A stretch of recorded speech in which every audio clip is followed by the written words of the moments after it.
Thaddeus Crowell didn't ride into Sulphur Creek that morning to negotiate. He rode in to make an example. The old Hensley widow hadn't made her payment, not because she'd forgotten, not because she was careless, but because the water her cattle depended on had been quietly, systematically, deliberately cut off 3 weeks prior.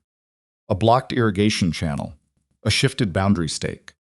Small manipulations, each one invisible on its own, catastrophic together. Crowell's men arrived before dawn. By the time Margaret Hensley stepped onto her porch with a lantern, her cattle gate had already been padlocked with a chain that bore Crowell's brand burned right into the iron. "Can't do this," she told him.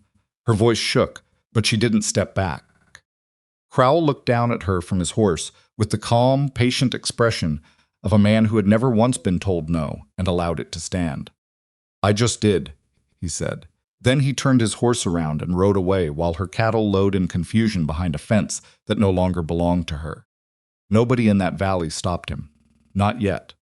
If this kind of story moves you the kind where an ordinary woman walks into an impossible situation and refuses to be moved, then you're exactly who this channel was made for. Subscribe right now and hit that like button before we go any further. Drop your city or your country in the comments below. I want to know how far this story has traveled. Don't go anywhere. What happens next at Iron Mesa Ranch will keep you here until the very end. The fire had been moving for 3 days. Not the slow, creeping kind that gave a man time to think, the kind that rolled across dry grass like water finding a downhill grade, doubling back on itself, jumping fire breaks, eating everything it touched with a dull, indifferent hunger. Gideon Harrow had ridden hard to cut it off at the southern draw, and then again at the creek bed when the wind shifted, and by the time the last of the smoke finally thinned enough for him to breathe without pulling his bandana up, he had been in the saddle for the better part of 70 hours. He didn't count the sleep he'd caught in those 3 days, because there hadn't been any worth counting. 20 minutes against a wagon wheel, maybe another 30 with his hat over his face in the grass while his horse rested nearby. The kind of sleep that didn't actually restore anything, it just kept the exhaustion from becoming something dangerous. He rode back to Iron Mesa with 2 of his hands, Decker and a young hired man named Pryor who hadn't said much since the second day, and all 3 of them moved in the particular silence of people who had nothing left to say and no energy to say it anyway. The sky behind them was still faintly brown where the smoke had settled into the distance. The grass on the north side of the valley was black and flat, and would take most of the following summer to come back, if the rains cooperated. Gideon wasn't thinking about the grass. He was thinking, in the blunt and mechanical way of a man too tired for actual thought, about whether there was anything in the house worth eating that he wouldn't have to cook himself. He ran through the mental inventory, without much hope. Half a can of beans from 4 days ago that he'd probably forgotten to seal. Some dried beef in the pantry cabinet that had been there long enough he'd stopped tasting it. Cornmeal. He could make cornmeal in the dark with his eyes shut and his hands asleep, which was essentially the condition he was in. The 3 of them came over the last ridge and down the long slope toward the ranch buildings. Decker peeled off toward the bunkhouse without a word. Pryor followed. Gideon kept going to the main house, dismounted at the hitching post with the slow and deliberate care of a man whose knees had opinions about stairs, and looped the reins without actually paying attention to what he was doing. Pushed the back door open, and stopped. The smell hit him before anything else did. Beef. Real beef. Not jerked or dried or something approximating meat beef that had been cooking for hours. Slow and rich, with onions going soft in the fat, and something sharper underneath that might have been a splash of vinegar or maybe mustard, he wasn't sure. Fresh bread, too, not biscuits exactly, close enough that the difference didn't matter. The warmth from the stove had spread all the way to the back entrance, which meant the fire had been going for a long time, tended carefully, not left to gutter. Gideon stood in the doorway for a moment with the cold air pressing in behind him and tried to understand what he was looking at. A woman was standing at his stove. She had her back to him. Dark auburn hair pinned up, but not fussily, the kind of arrangement that started the day neat and had made practical adjustments since. She was a big woman, full-figured, broad-shouldered, The kind of build that suggested she'd spent her life doing actual work rather than apologizing for taking up space. She was stirring the pot on the left burner without looking at it, and at the same time, she was reading something she'd laid flat on the counter next to her, tracing a line with one finger. 2 traveling bags sat on the floor beside the pantry. Well-worn leather, the kind that had been repacked so many times the straps, had permanent creases. Gideon's hand went to the back of his belt before he stopped himself. "Who the hell are you?" he said. She didn't jump. She didn't spin around with her hand over her heart. She turned with the deliberate ease of a woman who had heard the door open 30 seconds ago and had already decided how this conversation was going to start. "Lenora Vail," she said. Her eyes were brown, direct, and completely unbothered by the fact that a large, filthy, exhausted man had just appeared in her kitchen, or rather, in the kitchen she was currently occupying as if she'd been there for years. "I was sent by Whitfield Employment out of Denver." Gideon stared at her. "I canceled that." "You sent a cancellation telegram on March 14th, she said, with the patient tone of someone reciting a known fact, not arguing one. "It arrived on March 16th. I had already left on the 12th. So go back." "I've been traveling for 11 days, she said. "I'm not going back tonight." She turned to the stove, lifted the lid on the pot, and adjusted the heat with the brisk efficiency of someone who had assessed the situation, made her determination, and was now simply waiting for the other party to catch up. "Sit down. You look like you haven't slept in 3 days. 2.5, he said automatically, which was not the response he'd intended. "Close enough." She crossed to the cabinet without asking permission, pulled down a bowl, filled it from the pot, and set it on the table with a spoon and a folded cloth beside it. Then she went back to the counter and returned with half a pan of biscuits and a small crock of butter that she set within reaching distance before she went back to whatever she'd been reading. Gideon looked at the bowl. He looked at the woman. He looked at the bags by the pantry. "I said you couldn't stay." "You said it," she agreed, without turning around. "First. Throw me out afterward." He stood there for another few seconds. His knees were genuinely speaking to him by then, and the smell of the stew was doing something unfair to a man in his condition. He sat down. The stew was extraordinary. Not in some delicate or complicated way, it was extraordinary, the way that any honest, well-made thing is extraordinary when you've been without it for too long. The beef had been cooking long enough that it came apart without any resistance. The onions had gone completely soft and sweet. There was a depth to the broth that suggested she'd done something with bones first, hours before he'd even come over the ridge. He ate. She read her papers. The kitchen was quiet except for the stove and the wind picking up outside. Gideon was 2/3 through the bowl when he realized she'd been reading his invoices. His ranch invoices. The ones he'd left in a stack on the counter because he'd meant to deal with them 4 days ago before the fire changed his plans. Purchase receipts, feed delivery records, a water use log that his foreman kept badly and Gideon kept meaning to take over himself. "Those are mine," he said. "I know." She didn't move the papers. "Your feed supplier has been billing you for 2 grade levels above what's actually being delivered." Gideon put his spoon down. "What?" She turned around and brought the top invoice with her, setting it flat on the table and smoothing it with one hand. She pointed to a line near the middle without touching it, keeping her finger an inch above the paper so he could read it himself. "Grade A alfalfa. Prime cut, billed at $1.40 per hundredweight," she said. "That's the price for the best quality first cut hay. But look at the weight receipts from your storage." She moved her finger to a separate slip clipped to the back of the invoice. "The density figures here are consistent with second cut at best. Possibly third cut, depending on how dry the season was." Gideon looked at the numbers. He wasn't a fool with figures. He'd run this ranch for 22 years, and he knew his accounts, but he'd been dealing with the fire. And before that, the fall roundup, and before that, the trouble with the north fence line, and he hadn't looked at the feed invoices with actual attention in months.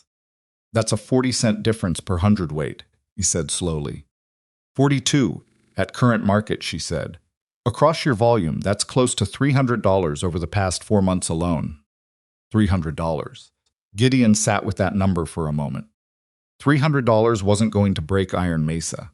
He ran too large an operation for $300 to threaten anything fundamental. But $300 was also not nothing, and more to the point.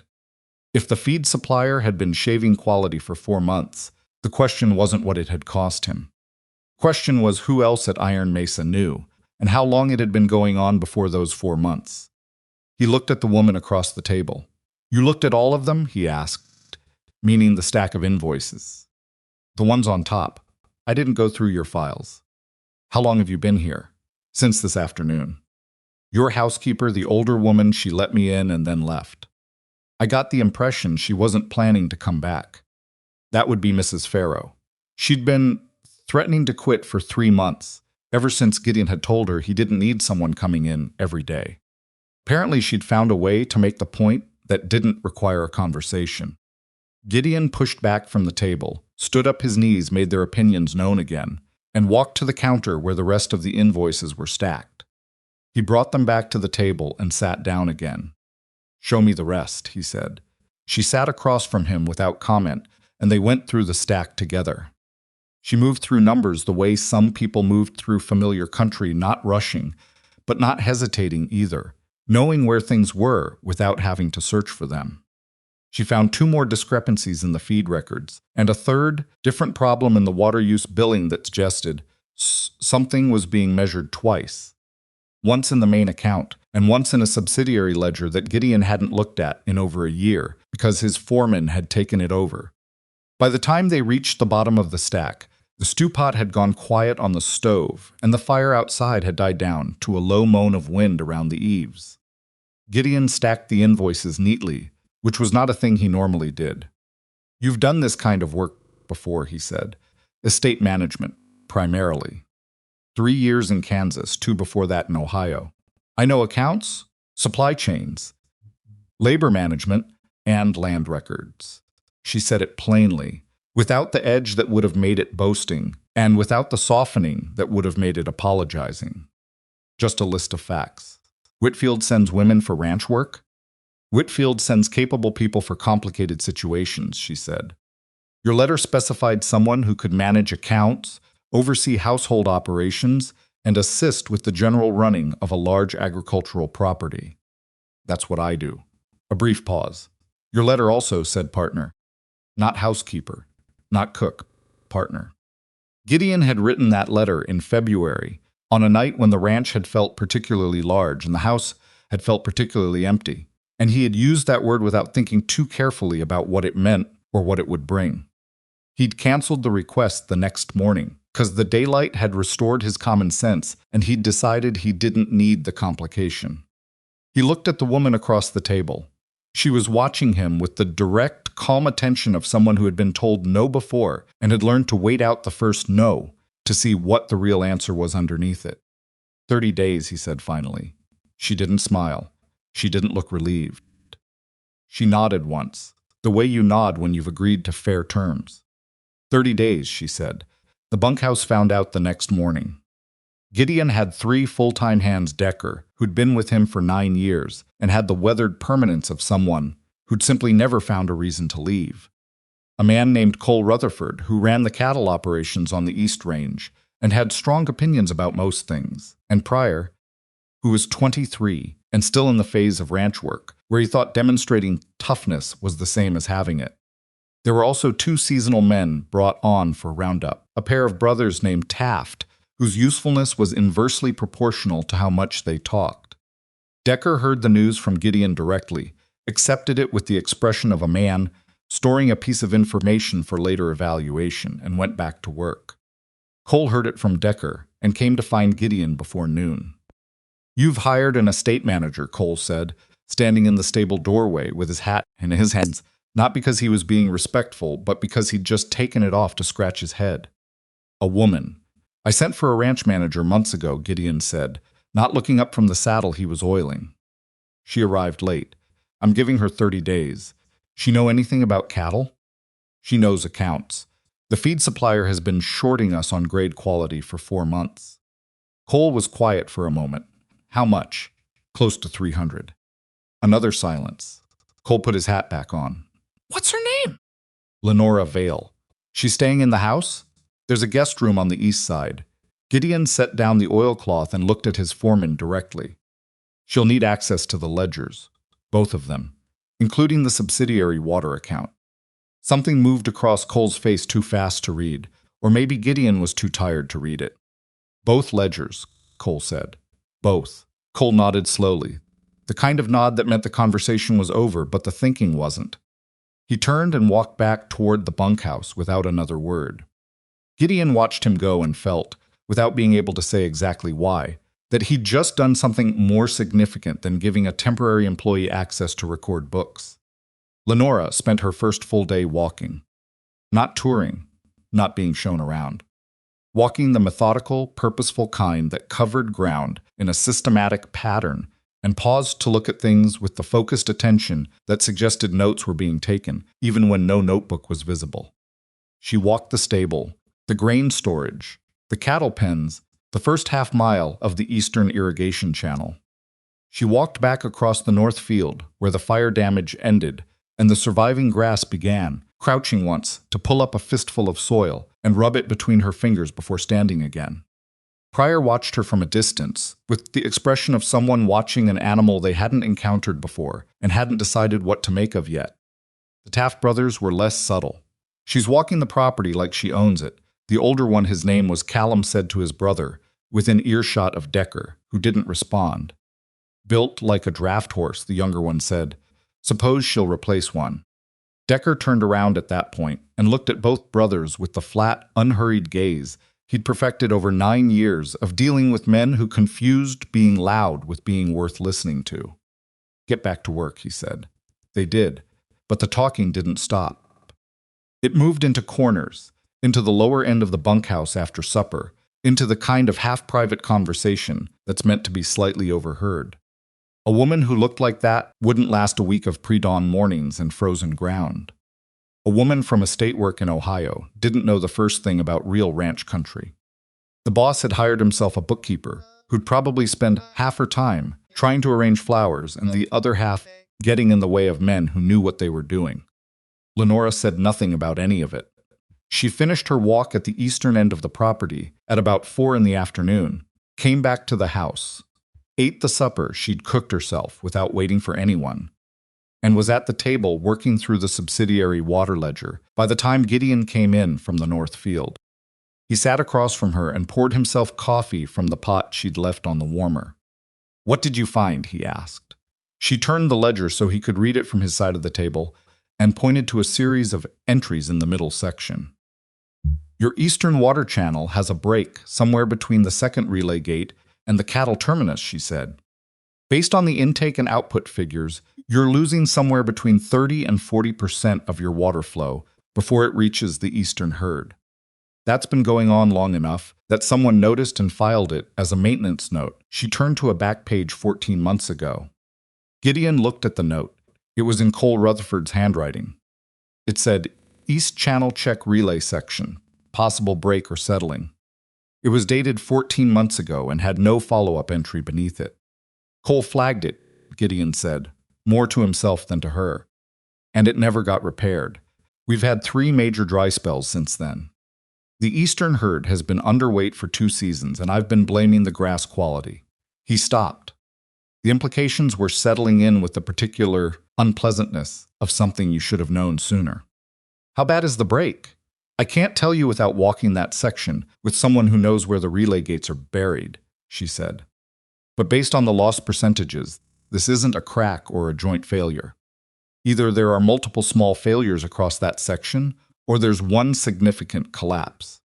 Either way, patching isn't going to solve it. You're saying rebuild the section." "I'm saying patching has a cost per year," she said. "A full rebuild has a cost once. At your current cattle volume and the value of what you're losing in animal weight and feed efficiency, the rebuild pays for itself inside 2.5 years. Gideon drank his coffee and looked at the ledger. He'd been patching that line for 6 years. Every spring, something new. It had become a fixed part of the ranch's rhythm. The eastern water line needed attention. The eastern water line got attention. The problem went away until the following year. He'd thought of it as maintenance. He was realizing now that he'd been thinking about it the wrong way. You work this out from the ledger figures, he said. Intake at the main source, output at the terminus, and the dates and frequency of maintenance entries, she said. The numbers told me something was structurally wrong. The maintenance pattern told me it hadn't been fixed. Who showed you how to read water system accounts this way? She looked at him with an expression that was very nearly amusement. 3 years in Kansas, she said. Water rights disputes.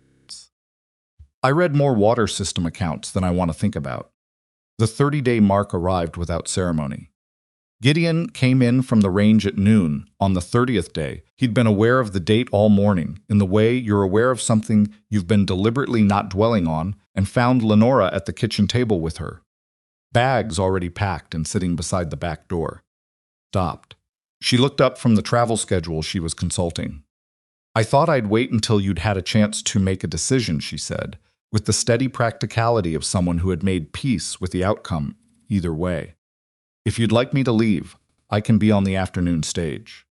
The ranch was different than it had been 30 days ago. The feed supplier had been confronted and the discrepancy settled. The Eastern Water Channel survey had been completed and a rebuild plan was drafted. The subsidiary ledger had been reorganized so that its entries matched the main account, and 3 duplicate billing items Cole had let slip through, probably from carelessness, probably had been caught and removed. The eastern cattle weights were already climbing because the water problem had been partially addressed with a temporary fix while the full rebuild was planned. $300 in feed fraud recovered. A water system problem that had been draining the ranch for 6 years finally understood and being addressed. Books that Gideon could now actually read without spending 2 hours translating Cole's filing system. Gideon looked at the bags. He looked at Lenora. Unpack, he said.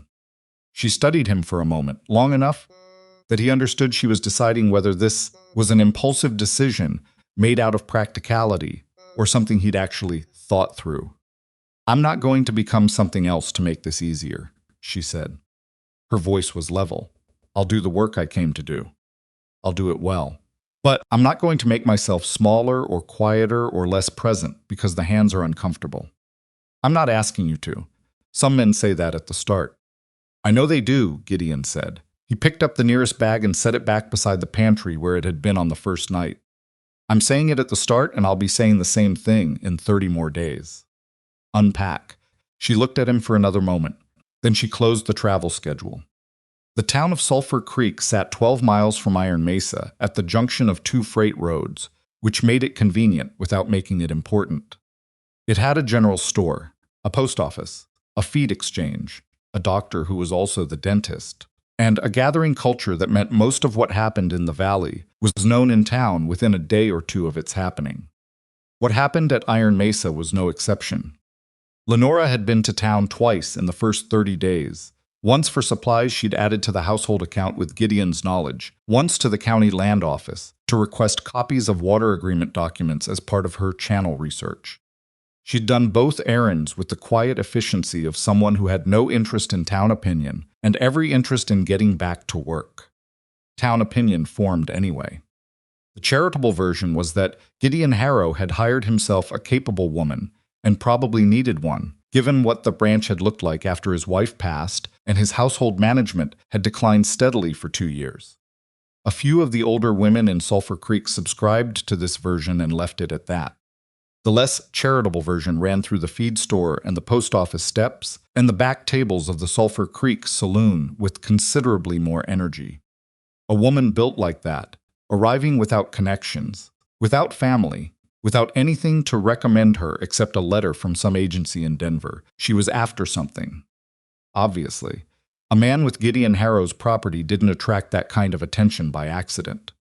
She'd found a lonely widower, and she'd maneuvered herself into his house and his accounts. And anyone who thought a woman who looked like her got a position at a property like Iron Mesa through genuine qualification had a very optimistic view of how these things worked.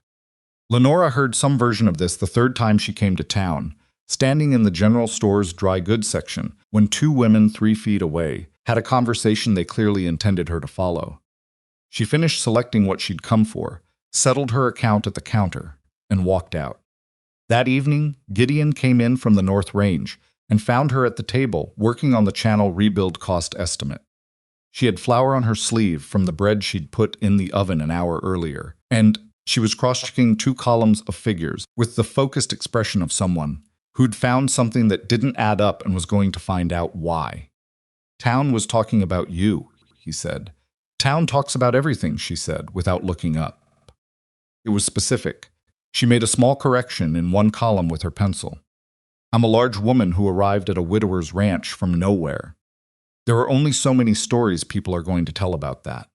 It bothered you." She looked up then, and the expression on her face was something he couldn't immediately categorize, not hurt, not angry, something older and more settled than either. "I've spent my life being judged before I opened my mouth," she said. "You either let that have control over where you go and what you do, or you decide it doesn't. I made that decision a long time ago." She went back to the column. "Another person's cruelty doesn't deserve control over my choices." Gideon sat across from her. He'd been watching her for 30 days, and then another 30 past that, and he had come to know the particular quality of her attention, the way she read a situation without announcing that she was reading it, the way she got things done without requiring recognition that she'd done them. He'd watched her walk the East Range at 5 in the morning to assess wind direction for the channel survey. He'd watched her spend an entire afternoon going through 7 years of water records at the county land office without complaint. He'd watched her talk to Decker about the cattle rotation schedule with the straightforward competence of someone who'd learned quickly what she didn't know and then learned it. He'd also watched Cole Rutherford's expression when Lenora caught the 3rd duplicate billing entry. It had been brief, and Cole had smoothed it over immediately into something that looked like professional chagrin, but Gideon had seen it. He filed that away. "The men still giving you trouble?" he asked. "Pryor and the Taft brothers make remarks when they think I can't hear them," she said. "Decker keeps them from crossing a line. Cole is civil." A pause. "Cole is very careful about being civil. You don't trust him." She looked up again, measuring whether to answer directly. "I don't have reason to distrust him," she said carefully. "I have reason to keep looking." Gideon nodded slowly. The bread in the oven smelled like it was close to ready. Outside, the first hard frost of the season was putting a sheen on the grass that would be gone by morning, and the stars over the valley were the particular cold and brilliant kind that came with the clearest November nights. "Stay," he said, not because she'd been about to leave, just because it was a thing he wanted to say. She looked at him across the table, with the invoices and the ledger between them and the smell of bread in the air. "I'm not going anywhere," she said. And for the first time since she'd arrived in his kitchen with her bags beside the pantry, Gideon believed it was true. But that night, alone in the East guest room, Lenora lay awake, listening to the frost settle on the roof, and thought about the county land crack she'd been working through at the land office. Thought about the water agreement documents. Thought about a particular filing date that didn't match the surrounding records. A particular signature that appeared on a boundary document years after it should have. Something was wrong in those records. Something older and larger than feed invoice fraud. She didn't know yet what it was. But she was going to find out, and when she did, she understood with the quiet certainty of a woman who had learned to trust her own reading of things. It was going to be the kind of wrong that didn't stay small. It never did. The filing date had been bothering her for 2 weeks before she finally said anything about it. Lenora had gone back to the county land office 3 times in November, each visit longer than the last, each one leaving her with a stack of handwritten notes she kept in a locked document case she'd brought from Ohio. She told Gideon she was completing the water rights background work for the channel rebuild proposal. That was true. It just wasn't the whole truth. The whole truth was sitting in her notes in the form of a date September 14, 1887, written next to a boundary filing for the Crowell Consolidated Grazing Company that should not have existed before 1889 at the earliest. Given that the territorial water agreement it referenced had only been ratified in the spring of that year, either someone had filed a document before the agreement it depended on was legally in place, which suggested either extraordinary foresight or extraordinary fraud, or the filing date itself had been altered. Both possibilities were bad. The second one was considerably worse. She worked the problem, the way she worked all problems methodically, without announcing that she was working it, gathering pieces until the shape of the thing became clear enough to say out loud.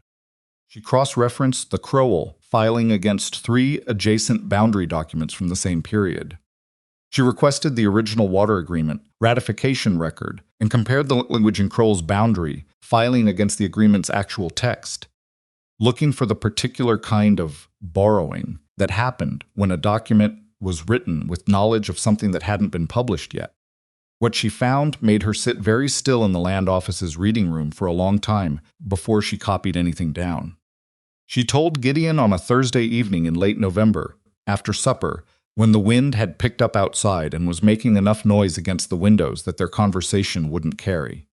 "I need to show you something," she said, and brought the document case to the table. Gideon looked at the notes she spread out, reading carefully, not rushing. He'd learned in the past 2 months that she didn't present things until she was sure of them, which meant when she did present them, rushing through the first reading was a waste of time. He got to the filing date comparison and stopped. 1887, he said, against an agreement ratified in 89. That's a 2-year gap. 22 months, she said. And the language in the Crowell filing uses terminology that came directly from the ratified agreement. Specific terminology. Phrases that weren't in common use before the agreement made them official. Gideon looked up from the notes. Someone wrote that filing after 89 and backdated it to 87, he said. That's what the evidence suggests. Thaddeus Crowell. Company's name is on the filing, she said carefully. Whether he directed it personally or someone filed it on his behalf is a legal question I can't answer from land records. Gideon sat back in his chair. He knew Thaddeus Crowell the way everyone in Red Willow Valley knew him as a fact of the landscape, like the mountains to the west, something that had always been there and didn't require explanation. Crowell had been ranching in the valley since before Gideon's father had broken the ground at Iron Mesa, and he had grown from a substantial rancher to an enormous one through the kind of patient accumulation that looked like good business sense from outside and probably looked like something else from wherever the smaller ranchers had ended up.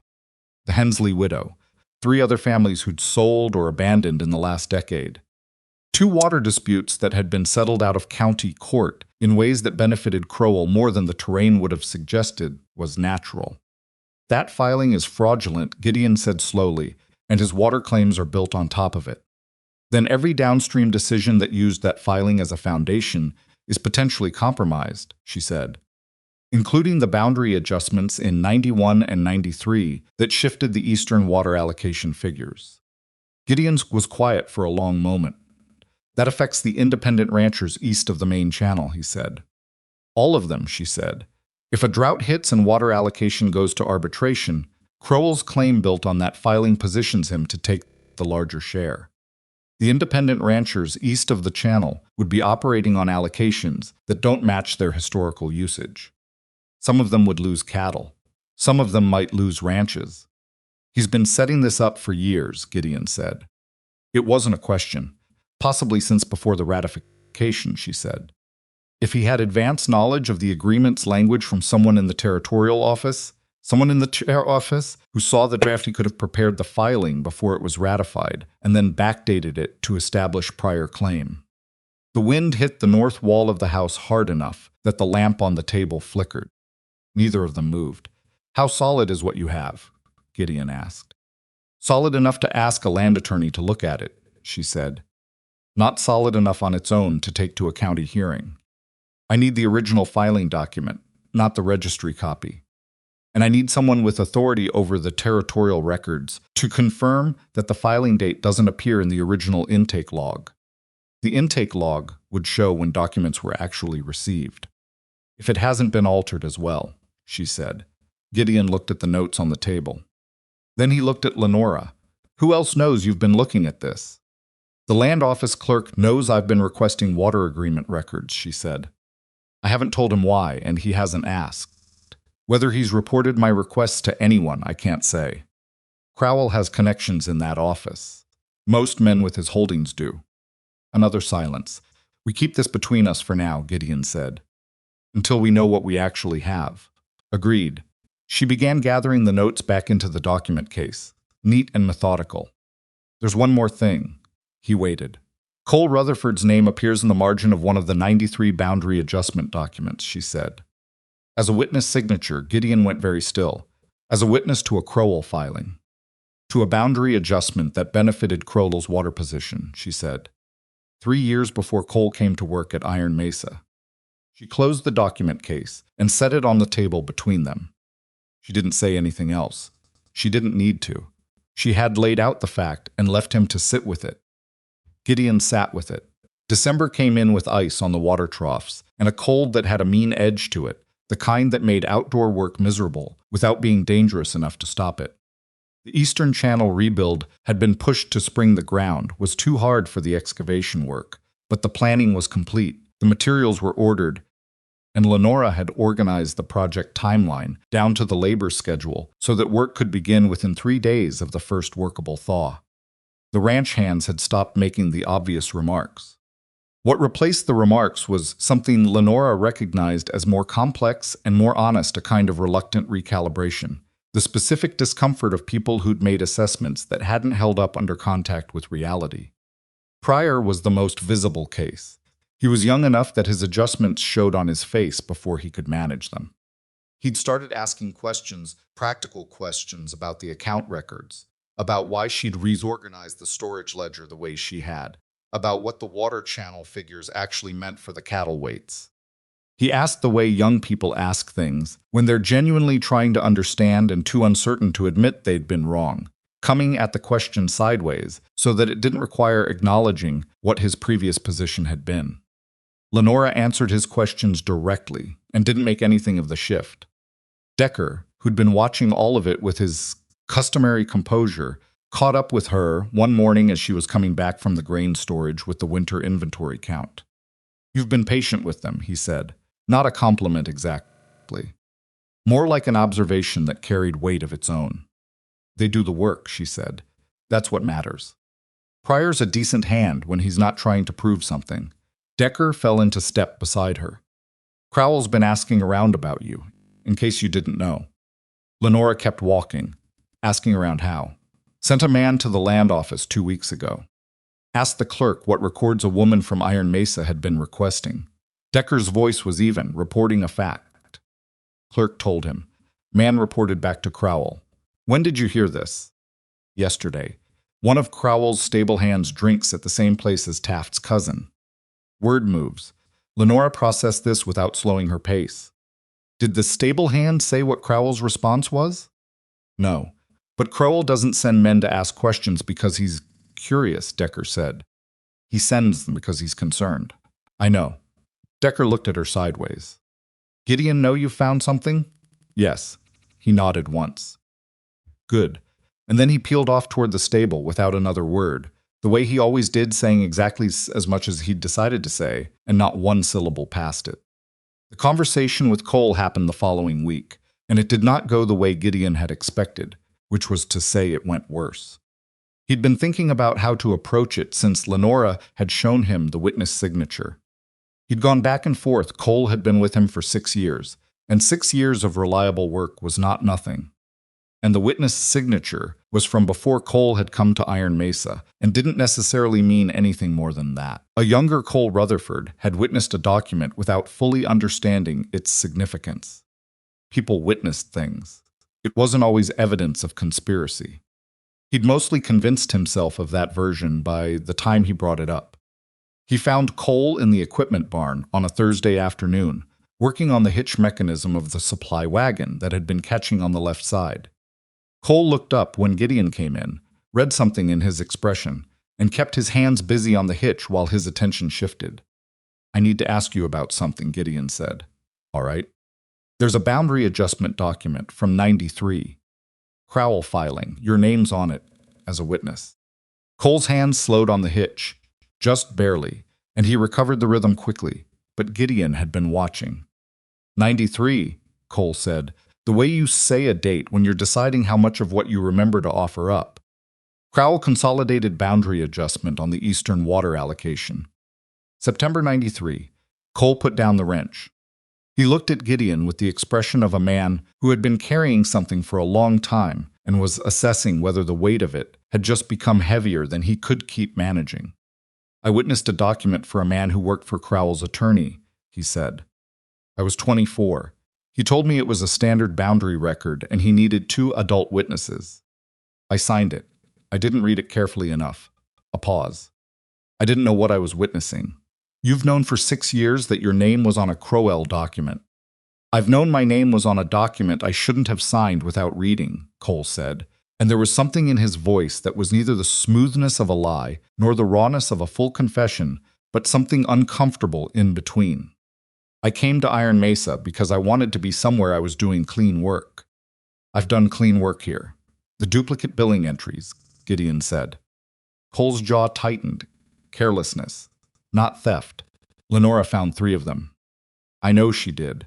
The way he said it had an edge that wasn't quite anger and wasn't quite shame. "Thorough." "Yes," Gideon said, "she is." Cole picked up the wrench again, turned it over in his hands, set it down. "She going to take the Crowell document to the county?" he asked.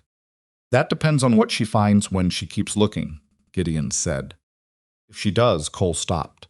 Started again. "If she takes this to the county hearing, Crowell will come after her."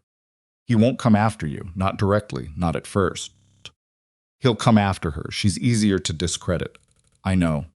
"She needs to know that," Cole said, "not as a warning to stop. Fact to account for." Gideon looked at his foreman for a long moment. Cole met his gaze steadily, which could mean honesty or could mean practice. He wasn't entirely sure which, and the uncertainty was not a comfortable thing to sit with regarding a man who'd been running his cattle operation for 6 years. "I'll tell her," Gideon said. He walked toward the barn door, stopped. "Cole, if there's anything else you know about Crowell's filings, anything at all, now is the time." Cole looked at the wagon hitch. "I've told you what I know," he said. Gideon didn't believe that was entirely true, but he left it, because some conversations don't yield more by being pushed, and he knew the difference. Told Lenora that evening. She listened to the full account of the conversation without interrupting, which was how she listened to everything completely, without the impatience that most people showed by finishing your sentences or nodding before you'd made your point. "He's right about one thing," she said when he'd finished. "Crowell will come after me before he comes after Iron Mesa directly." "It doesn't have to be you who takes this to the county," Gideon said. She looked at him with a particular expression that meant she'd already considered and set aside the option he was offering. "I found it," she said simply, "and I can document it in a way that holds up. If someone else tries to present records they didn't compile, there'll be gaps that a good attorney will find." She paused. "I'm not asking you to stand in front of this for me." "I'm not offering to stand in front of you," he said with more edge than he'd intended. "I'm offering to stand beside you. There's a difference." She looked at him across the table. Something in her expression shifted, not dramatically, not in the way that made for a good story, but in the small and genuine way of a person being surprised by something they hadn't let themselves expect. "There is a difference," she said quietly. "Then let me." She was quiet for a moment. "I need the original intake log from the land office," she said. "The one that records when documents were physically received. Crowell filing's intake date doesn't match the filing date on the document. That's the concrete evidence. Everything else is inferential. How do you get the intake log?" "I request it through the county attorney's office rather than the land office," she said. "If I go back to the land office, Crowell already knows. The county attorney has independent access to the original territorial records." "Do you know the county attorney?" "I know where his office is," she said. "That's enough to start." She drove herself to the county seat on a Friday morning in the second week of December, alone with her document case and the organized set of notes she'd spent 2 evenings preparing. She told Gideon where she was going and why. She didn't ask permission, and he didn't offer an opinion on whether she should go, which was one of the things she had come to depend on, without fully realizing it, the absence of the particular variety of male concern that was actually just control wearing a more acceptable coat. The county attorney's name was Millard Vance, a compact man in his mid-50s with a careful manner and the look of someone who had heard a great many things that hadn't surprised him and a few things that had. He listened to Lenora's presentation without interrupting, which elevated him in her estimation, and when she finished, he sat for a moment looking at the copies she'd laid on his desk. "You work for Gideon Harrow," he said. "I manage his ranch accounts and property records," she said. "And you found this in the course of managing his records." "I found the discrepancy in the water allocation figures that led me to the county records," she said. "The irregularity in the Crowell filing is what I found when I looked at the county records." Vance picked up the filing date comparison she'd prepared. He read it carefully. He set it down. "I'll need to verify the intake log independently," he said. "That will take time. The Territorial Archive is in Glenwood, and I'll need to make the request through proper channels." "How much time?" 3 weeks, possibly 4. He looked at her over the papers. "Miss Vail, if this is what you believe it is, Crowell will have warning before it reaches a hearing. Men in his position always do. You should be prepared for that." "I'm prepared for that," she said. "The warning will take the form of pressure on you personally," he said, with the careful directness of a man delivering information he considered necessary. "Not on the evidence. On you, your background, your qualifications, your reasons for looking in the first place." "Yes," she said. "I know." He looked at her steadily.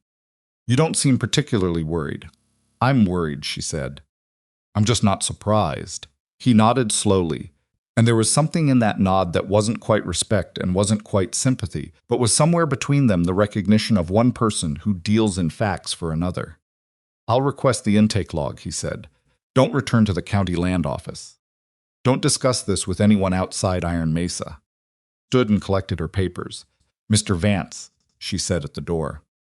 "The independent ranchers east of the main channel, the families whose allocations have been shifted by these filings. If Crowell moves to accelerate any of his debt collection before the hearing, is there anything that can slow that process through the county court?" Vance considered this. A formal inquiry into the underlying documents would create grounds for a stay on related debt collection, he said. "If I open a formal inquiry," he paused, "which I'm considering." "Thank you," she said. She left. She was back at Iron Mesa by late afternoon, and by the time she'd put away the wagon and come inside, she was tired in the particular way that had more to do with sustained vigilance than with physical effort. Kind of tired that didn't go away with rest, because it had been running underneath everything for weeks. Gideon was already in the kitchen when she came through the back door. He'd put coffee on, which she hadn't asked for and which she needed, and he was at the table looking at the channel rebuild materials list with a pencil behind his ear and the expression of a man who was doing a practical task to give himself something to do while he waited. She sat down.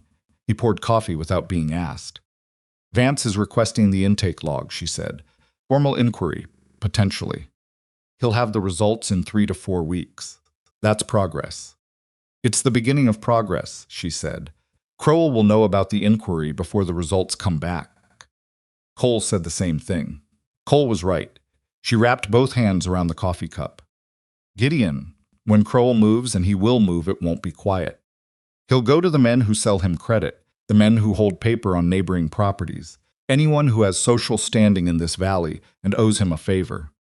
He'll build a version of this story where I'm the problem." "He's welcome to try," Gideon said. "It's not as simple as you being in my corner," she said. "Some of the people in this valley have known Thaddeus Crowell for 30 years. They've done business with him. They've gotten through hard seasons because he extended credit when the banks wouldn't.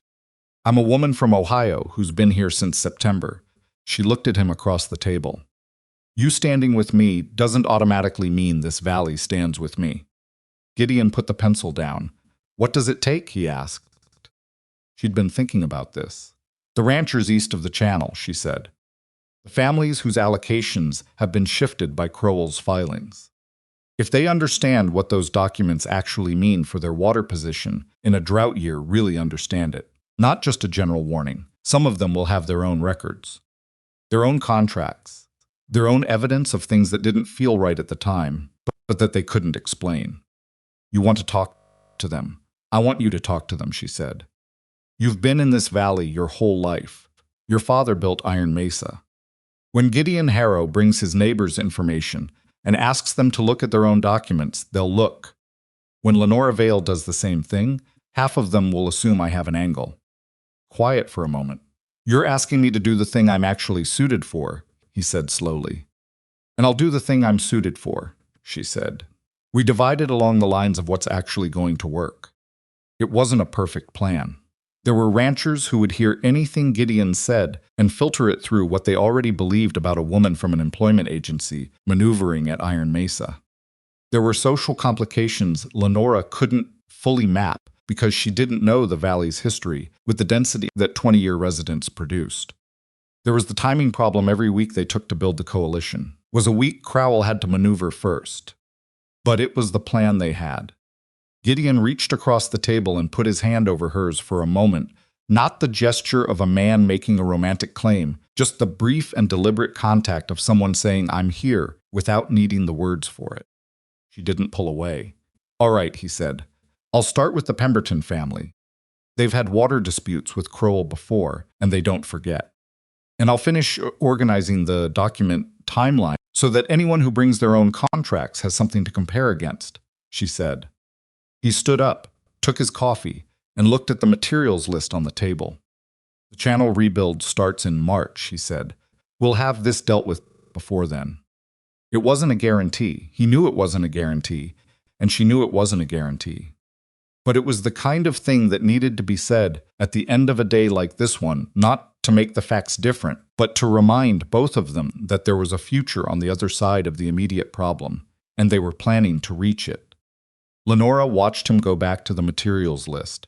Outside, the frost had already started settling on the grass again, the particular cold settling of a December night in ranch country that came in quiet and stayed until morning. The kitchen was warm. The coffee was good. She pulled the document case across the table and opened it. Still work to do. Vance's letter arrived on a Tuesday morning in the first week of January, and Lenora read it twice at the kitchen table before she let herself believe what it said. The Territorial Archive intake log showed no record of the Crowell Consolidated boundary filing prior to March of 1890. The document itself bore a date of September 1887. The discrepancy was 29 months. Vance had written in the careful and precise language of a man who chose every word with awareness of where it might eventually be read, that he was opening a formal county inquiry into the provenance of the filing, and that a hearing had been scheduled for the 14th of February at the Sulphur Creek Courthouse. 6 weeks away, she set the letter on the table and sat with it for a moment. The kitchen was quiet. Gideon had been out since before dawn checking on the north herd, and the house had that particular sort of a cold January morning when the wind hadn't started yet, and even the sounds from the bunkhouse hadn't carried over. 6 weeks was not a long time. It was also exactly long enough for Thaddeus Crowell to understand what was coming and begin the work of dismantling it. She was still sitting with the letter when she heard Gideon's boots on the back step. He came through the door with cold air following him in, pulled his gloves off, and read her face before he read the letter. "Good news or complicated news?" he asked. "Both," she said. The intake log confirms the date discrepancy. Vance has called a hearing. February 14th. Gideon crossed to the table and picked up the letter. He read it standing, and she watched his expression move through the information, the initial satisfaction, then the particular narrowing that happened when he got to the timeline, and understood what 6 weeks meant. "He'll know by the end of this week," Gideon said. "Probably sooner," she said. Vance had to send formal notifications. "Crowell will have men at every point in that chain." Gideon set the letter down. "How many of the ranchers have you reached?" "You've spoken to 6 families," she said. "The Pembertons, the Greer brothers, the widow Calloway, the 2 Sanchez families on the South Range, and Old Harwick. Of those, 4 have their own documents with irregularities they couldn't explain at the time. The Pembertons found 2 boundary markers in their property files that don't match the survey map from '88, Gideon said. Roy Pemberton's been angry about that for years. He just didn't have anyone to be angry at specifically. "He does now," Lenora said.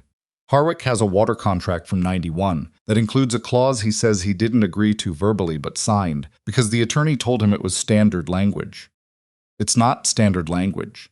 It's the clause that subordinates his allocation to Crowell's in a shortage year. Gideon sat down. So Harwick signed away his drought year water rights. Without knowing that's what the language meant, she said. Whether the attorney explained it and Harwick didn't understand, or whether the attorney deliberately obscured it, I can't say. But the effect is the same. That's the pattern, Gideon said. That's how he's been doing it. Not one big move.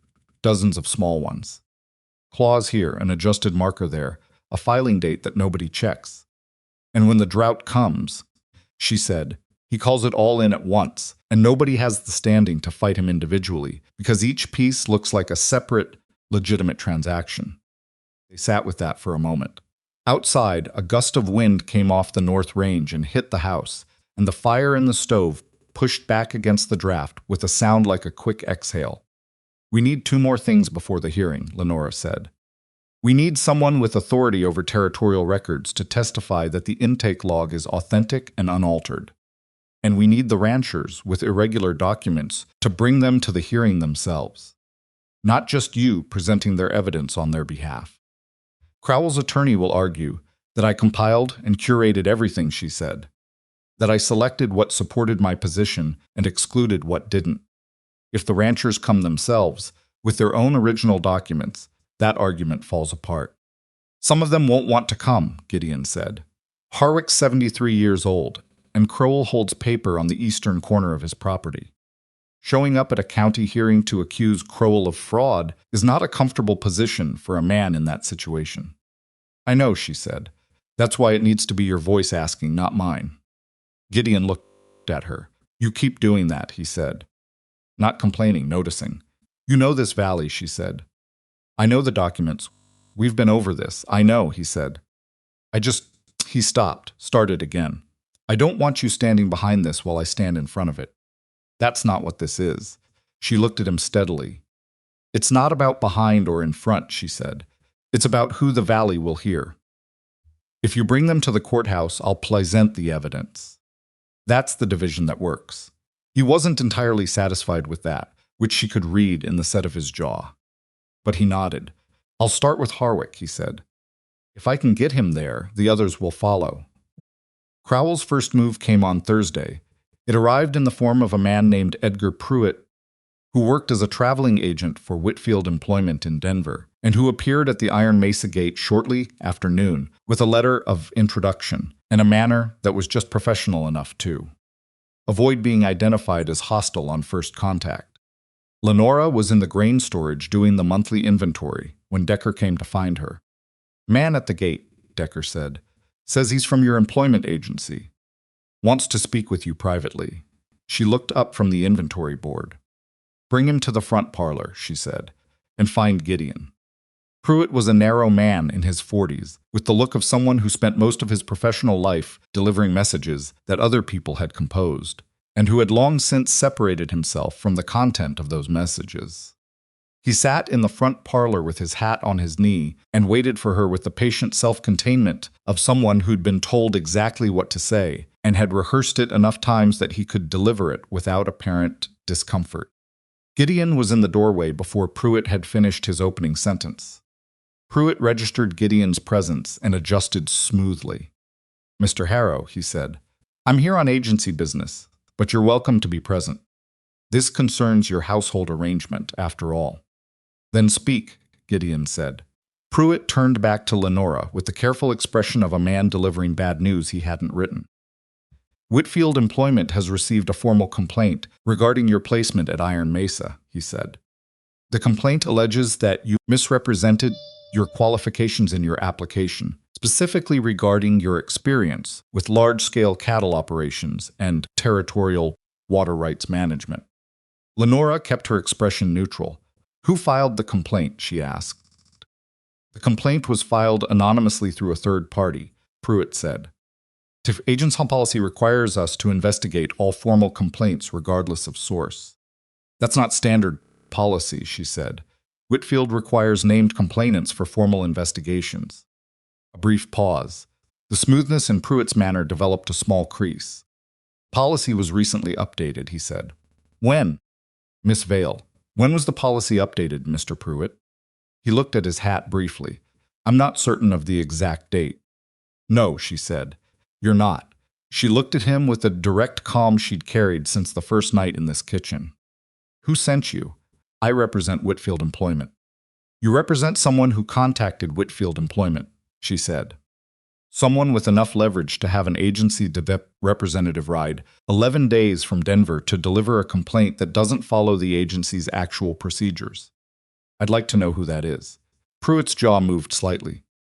He looked at Gideon, who was standing in the doorway with his arms crossed, and an expression that communicated he'd been in this valley for his entire life and had a very clear sense of what was happening in his parlor. The agency has asked me to request that you return to Denver voluntarily for a review process, Pruitt said, abandoning the smoothness and going to the plain version of it. No, Lenora said. Miss Vail, if you don't comply voluntarily, the agency may be required to.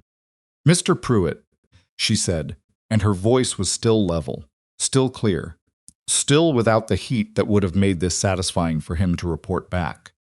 I have a signed contract with Iron Mesa Ranch that runs through October of this year. That contract supersedes any internal agency procedure. If Whitfield wants to pursue an action that would breach that contract, they're welcome to do so through a court proceeding. In the meantime, I'm employed here and I intend to remain employed here. She stood. Is there anything else? Pruitt looked at her for a moment with the expression of a man recalibrating what he'd been told to expect. No, he said finally. He stood, put on his hat. I'll convey your position to the agency. Please do. After Decker had seen him to the gate, Gideon came fully into the parlor and sat down in the chair Pruitt had vacated. That was Crowell, he said. Of course it was, she said. She sat back down herself. Her hands were steady. Underneath the steadiness was something that wasn't quite fear, but occupied the adjacent space, the precise awareness of how much was now in motion and how little of it she controlled directly. He's found out about the hearing. He's trying to remove me before it happens. Can't remove you. He can try to discredit me so thoroughly that anything I present at the hearing looks self-serving, she said. That's the actual goal. Not removing me, removing my credibility. Gideon leaned forward with his elbows on his knees. What does he do next, he asked. He makes it personal, she said. The agency complaint didn't work. So he digs. My background, my history, anything from any previous position that can be reframed. Any relationship, any decision, anything that can be made to look like a pattern of maneuvering for personal gain. She paused. He'll find things. There are always things. If you look hard enough, and you're willing to frame them the way you need them framed. What kind of things? She was quiet for a moment. In Kansas, she said carefully, there was a dispute with a property owner I worked for. He made advances that I declined. When I declined, he told the community I had been dishonest in my accounts. The dispute was eventually resolved in my favor, but the story of a woman who had been accused of financial dishonesty, that story travels without the resolution following it. Gideon looked at her. He'll find that, she said. He'll use it. He'll present it as a pattern. It's not a pattern. It doesn't have to be a pattern to do damage, she said. It just has to be enough to make people uncertain. A county hearing is decided by people who have known Thaddeus Crowell for decades and have known me for 4 months. The fire in the parlor stove made a small settling sound. Let him look, Gideon said. She raised her eyes to him. Let him dig up the Kansas situation and bring it to the hearing, he said. You were cleared. The resolution is on record. Anyone who presents the accusation without the resolution is presenting an incomplete record, and Vance is smart enough to ask for the complete record. Some of the valley won't wait for Vance to ask, she said. Some of them won't, he agreed. That's not the same as all of them. She looked at him for a long moment. You're not afraid of this, she said. Came out with a slight wondering quality, not skepticism exactly, more like genuine observation. I'm concerned, he said. It's not the same thing. He stood up. I'm riding to Harwick's place this afternoon. I'll be back before dark. The second move came faster than she'd expected. It was the following Monday when she drove into Sulphur Creek for the monthly supply order and walked into the general store to find 3 women whose conversation stopped at precisely the moment she came through the door. The stop itself wasn't unusual. Her arrivals in Sulphur Creek had been producing that particular conversational pause for months. What was different this time was the quality of what filled the silence afterward, the specific arrangement of expressions that she recognized as people who had recently been given a new piece of information and were deciding how to hold it. She completed her order at the counter, spoke pleasantly with the store owner's wife, who was professionally courteous in return, and was loading a supply wagon when Margaret Hensley, the widow Crowell had locked out of her own cattle gate, appeared at the wagon's tailgate. Margaret Hensley was 61 years old, small and sharp-boned, with the particular economy of movement that came from decades of doing work with no surplus energy to waste. She'd lost her husband to a spring flooding accident 8 years ago and had run her modest cattle operation since with her youngest son, who was now 17 and doing most of the physical labor while his mother handled everything else. She looked at Lenora with the direct assessment of a woman who had made most of her important decisions by reading people rather than documents. "They're saying you fabricated evidence," she said. Not unkindly, just plainly the way a fact is stated. "Who's saying it?" Lenora asked, equally plain. "Most of Main Street as of this morning. Story is you found something in the county records and dressed it up to look worse than it is because you want Gideon Harrow to marry you, and you need to make yourself indispensable to do it." Lenora tied off the last supply bundle. "Do you believe that?" she asked. Margaret Hensley looked at her steadily. "I believe Thaddeus Crowell locked a chain with his brand burned into it around my cattle gate before I'd missed a single payment," she said. "I believe he did that because he wanted me rattled and compliant, not because I'd actually defaulted. And I believe a man who does that kind of thing doesn't stop at one property." A pause. "What did you actually find?" Lenora looked at the older woman for a moment. Then she told her. Not everything, not the full detail of the intake log and the specific language analysis, but the shape of it clearly, without softening. A filing date that preceded the agreement it referenced by 29 months. A pattern of clauses in neighboring contracts that shifted drought year water rights to Crowell's position. A systematic, patient arrangement that would only fully activate when the drought came. Margaret Hensley listened without speaking. When Lenora finished, the older woman was quiet for a moment. "Harwick's going to the hearing," she said finally. It wasn't a question. Gideon's working on it. "Harwick will go if he thinks it matters," she said. "He's stubborn, not foolish." She looked at the supply wagon, then back at Lenora. "What do you need from me?" Lenora felt something loosen very slightly in her chest, not relief exactly, more like the easing of a tension that had been there so long it had become background. "Your original cattle gate lock," she said, "the one with Crowell's brand. And the payment schedule documentation showing you hadn't defaulted. It's not the water rights evidence directly, but it establishes the pattern of how he operates." Margaret Hensley nodded once. "I'll bring them," she said. The story about Kansas arrived in Sulphur Creek on a Wednesday. Lenora heard about it from Decker, who heard about it from the man who ran the feed exchange, who had heard it from someone who'd come in from the Eastern Range with a second-hand version that had already been through at least 2 retellings. By the time it reached her, it had the slightly inflated quality of a story that had been shaped in the retelling, each pass adding a small additional detail that made the picture a little more damning. The version circulating in Sulphur Creek went like this. Lenora Vail had been dismissed from a Kansas estate for manipulating the accounts of a widowed property owner, had been accused of financial impropriety, and had moved from placement to placement since, seeking vulnerable wealthy men. She told Gideon that evening. He listened with the careful stillness he used when he was managing a strong reaction. "The resolution," he said, "the record that clears you, is in a Kansas County court file," she said, 3 states away. "Person who wants to believe the accusation will not travel 3 states to find the resolution. Vance can request the record. I already sent him a letter this afternoon asking him to do exactly that," she said. "He'll have it before the hearing." She paused. "The damage to the hearing is manageable. The damage in this town is already done." And it was. She knew how these things worked. A story with that kind of shape, a large woman from nowhere, a vulnerable wealthy man. A history of accusations lodged itself in the mind, in a way that a resolution couldn't fully dislodge. Because the story was interesting in a way the resolution wasn't. People remembered the accusation.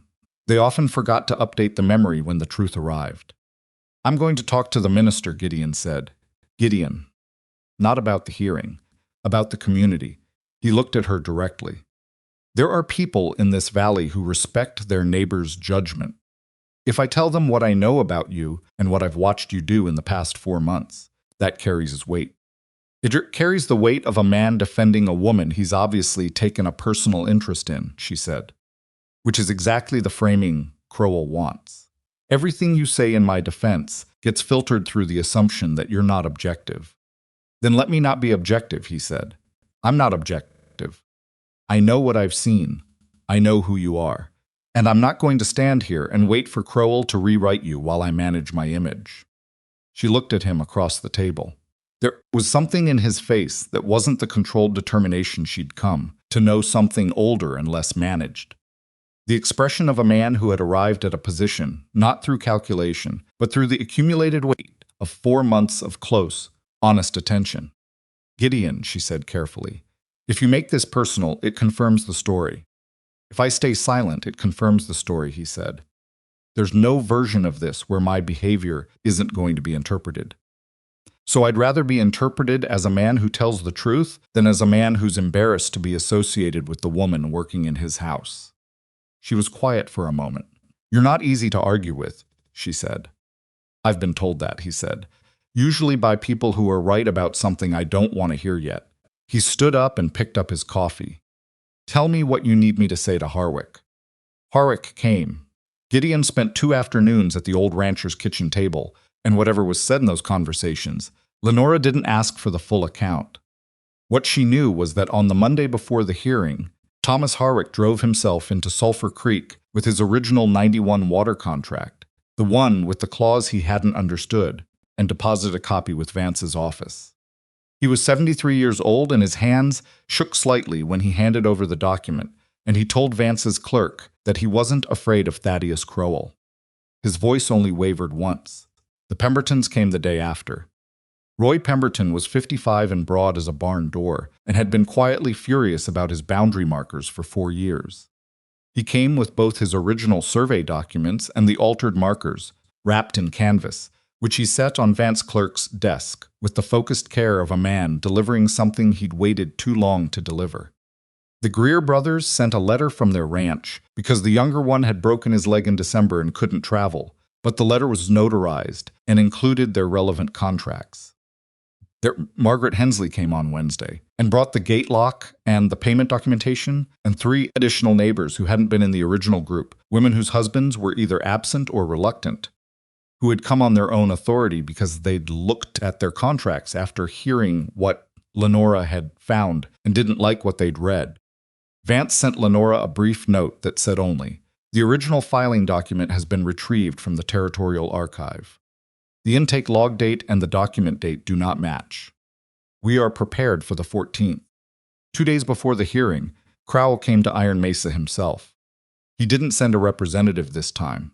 He came alone, which was either confidence or a deliberate choice to present this as a conversation between gentlemen, and he arrived at the main gate at midday on a Tuesday and asked for Gideon by name. Lenora was in the house when Decker came to tell her. She stayed in the house, because going to the gate would give Crowell exactly the dynamic he was looking for. Gideon rode out to the gate. She watched from the kitchen window, which gave her a partial view of the gate and no sound. What she saw was 20 minutes of 2 men on horseback talking. Crowell did most of the talking. Gideon listened. At one point, Crowell leaned forward and said something that made Gideon's posture change, a very slight tightening across the shoulders, visible even at that distance. Then Gideon spoke. Crowell straightened. Gideon turned his horse and rode back toward the house without looking back. He came through the kitchen door, and Lenora turned from the window. "What did he offer?" she asked. Gideon hung his hat on the peg by the door. "Leave the hearing alone. Send you back to Denver, and Iron Mesa stays untouched. Water rights confirmed. No disputes going forward. He'll even drop the eastern boundary question that's been sitting in the county records for 3 years unresolved." He crossed to the stove and poured himself coffee with the deliberate movements of a man managing a large and unwieldy feeling. Generous terms. And the other ranchers? He didn't mention them, Gideon said. That was the offer. Iron Mesa safe, everyone else not his concern. Lenora looked at him. And? Gideon turned around with his coffee cup in his hand. And I told him no, he said, with the flat simplicity of a man for whom the answer had been obvious from the moment the offer was made. I told him that what happens to Harwick and the Pembertons and Margaret Hensley and everyone east of that channel is my concern. I told him Iron Mesa is part of this valley, and I'm not going to protect my corner of it while the rest burns. He drank his coffee.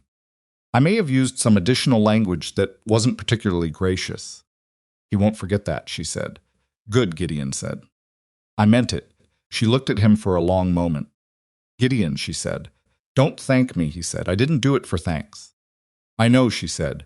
I was going to tell you the intake log documentation arrived from the Territorial Archive this morning. The original document shows a binding stamp date of March 1890. The filing date written on the document face says September 1887. She paused. They stamped the wrong date on their own forgery. Gideon set down his coffee cup. They made a mistake, he said.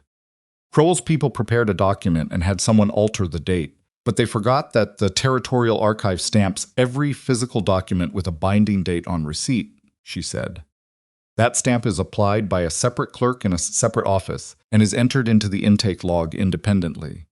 They falsified the document date, but they couldn't falsify the binding stamp without physically altering the original document in the archive, which they apparently didn't think to do because they didn't expect anyone to retrieve the original. Because nobody ever retrieved originals. Because nobody had reason to, she said. Until someone started looking at water channel figures and followed the numbers back. Gideon looked at her across the kitchen. You had this when Crowell was at the gate, he said. Yes, you didn't tell me before I went out there. I didn't want it to affect how you responded to his offer, she said. I wanted to know what you'd say when you didn't know we'd already won the evidentiary question. A long silence. That's not a comfortable thing to admit, he said finally. No, she said, but it's honest.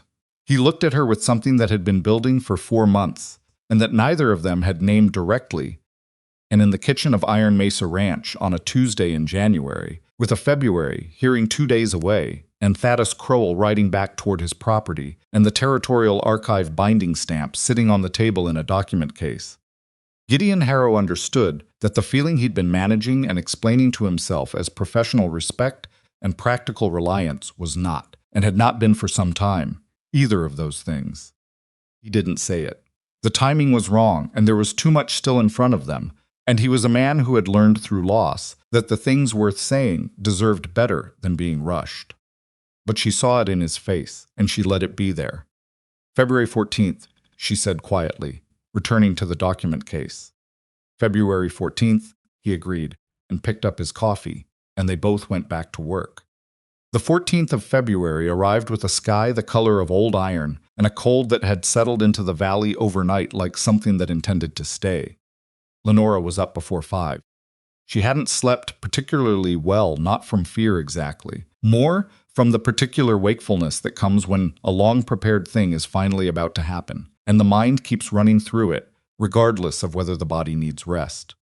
She dressed carefully. Not elaborately.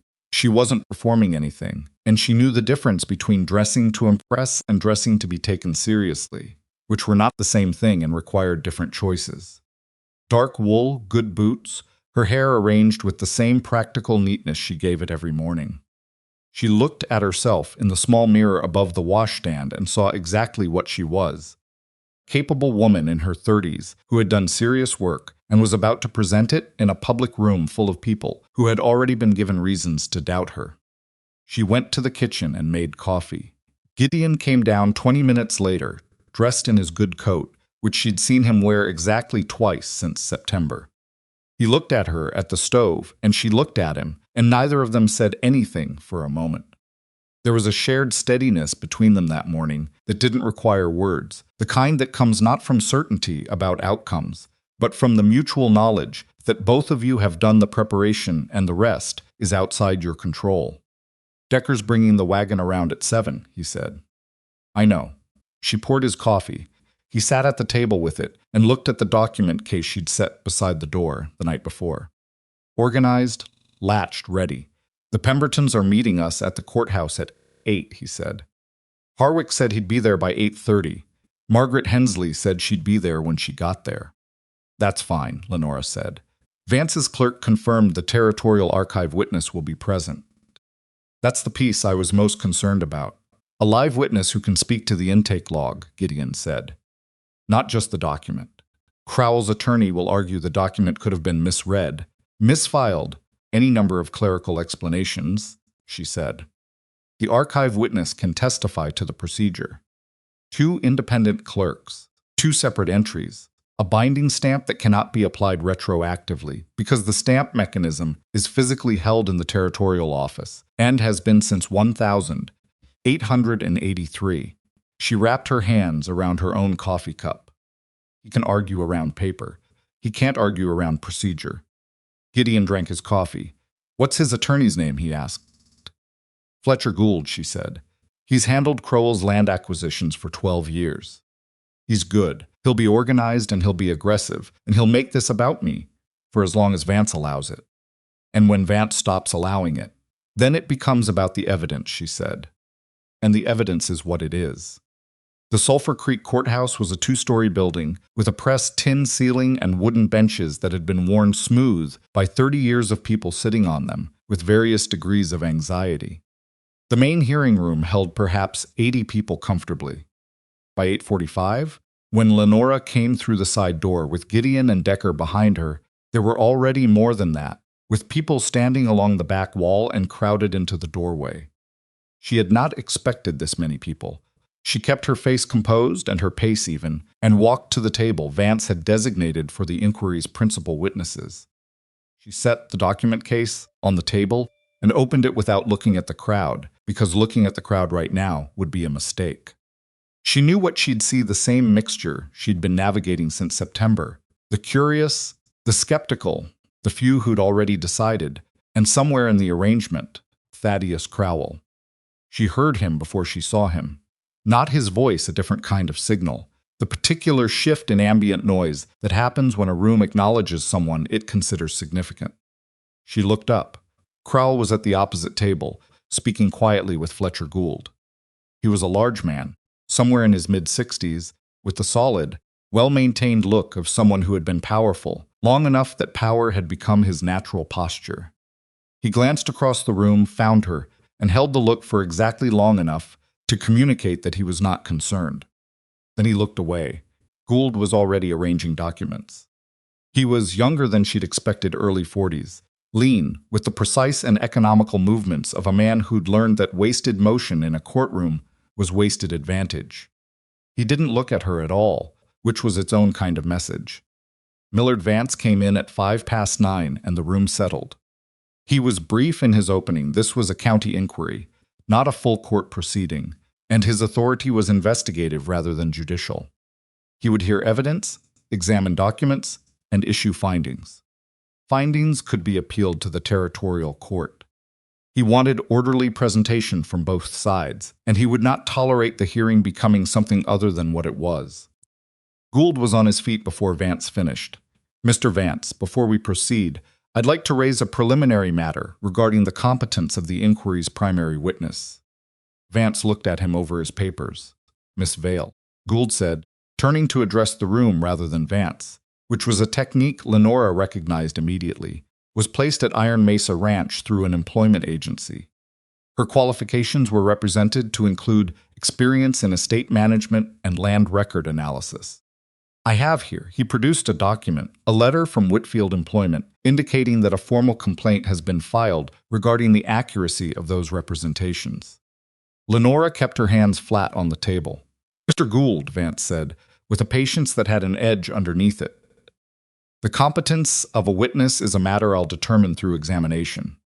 Is the letter from Whitfield a document you intend to enter into the record? It is. Then I'll examine it in turn. Proceed to your opening.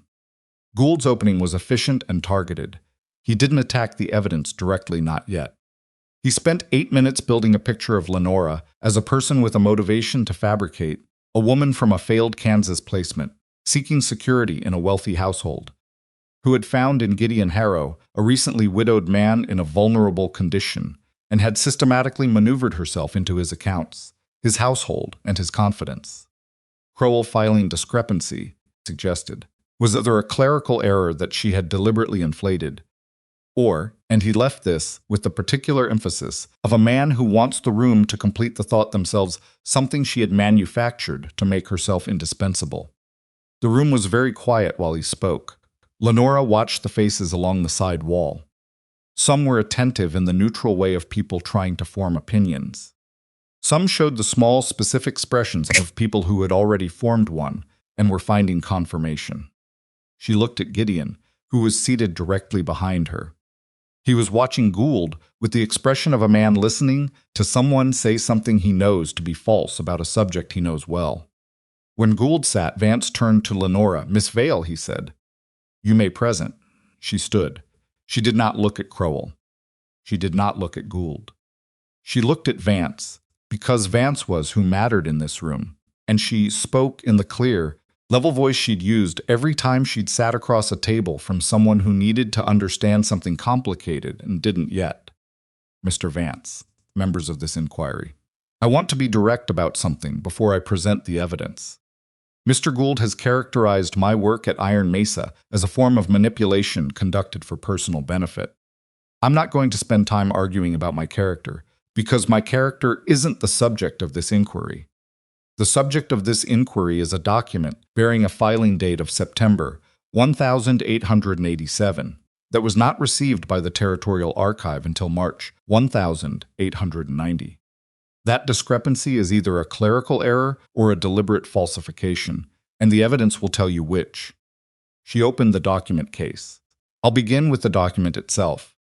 She walked Vance through it methodically, the filing date, the language analysis showing terminology drawn from an agreement that wasn't ratified until 1889, the specific phrases that couldn't have existed in common professional use before the ratification. She did it in plain language, without technical overreach, without the kind of elaborate presentation that suggests the presenter is trying to obscure the simplicity of a thing with the complexity of how they're saying it. Then she brought out the intake log comparison. "The Territorial Archive maintains 2 independent records for every document received," she said. "The first is the document itself, with the filing date written by the submitting party. The second is the intake log, maintained by a separate clerk in the archive's receiving office, who stamps the physical document and enters the receipt date independently." She laid the comparison flat on Vance's table.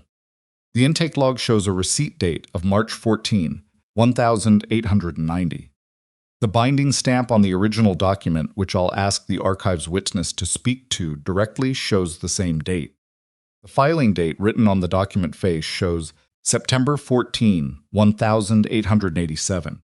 She looked at Vance. 29 months, she said.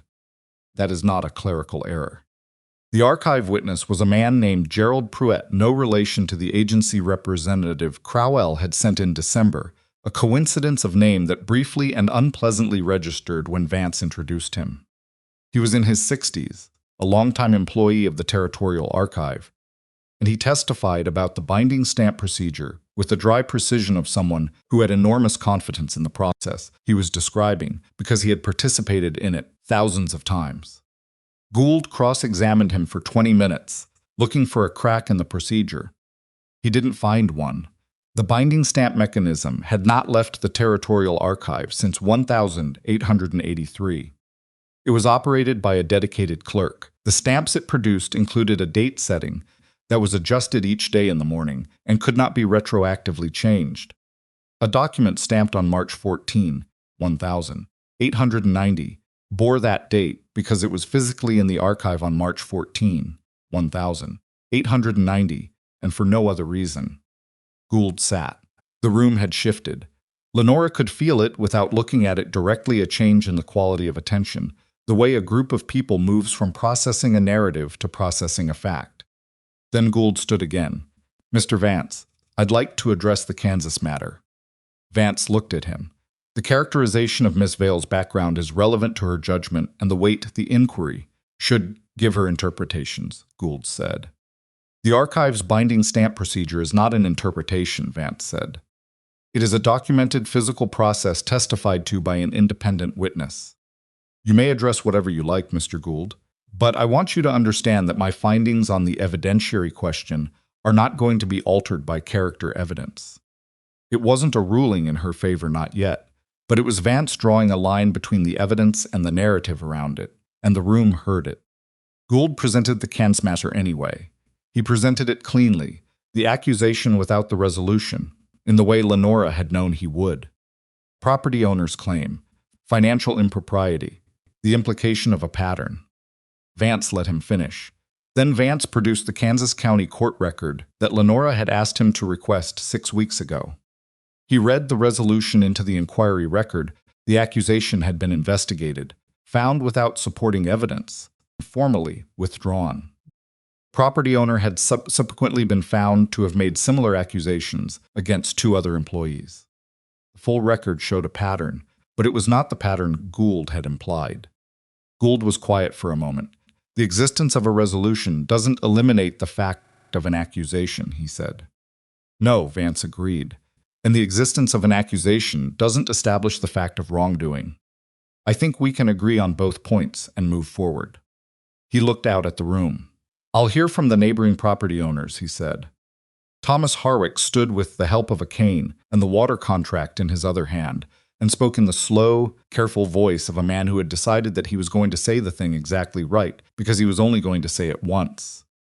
He described the attorney who had presented the 91 contract. He described being told the clause was standard language. He described signing it because he trusted that a man from an attorney's office would tell him what he was signing. He was not an educated man, he said, and he said it without apology, as a fact about himself that did not require shame. He had trusted that the people presenting legal documents were presenting them honestly. I trusted wrong, he said, and I'm here because I don't intend to go on doing it. He sat.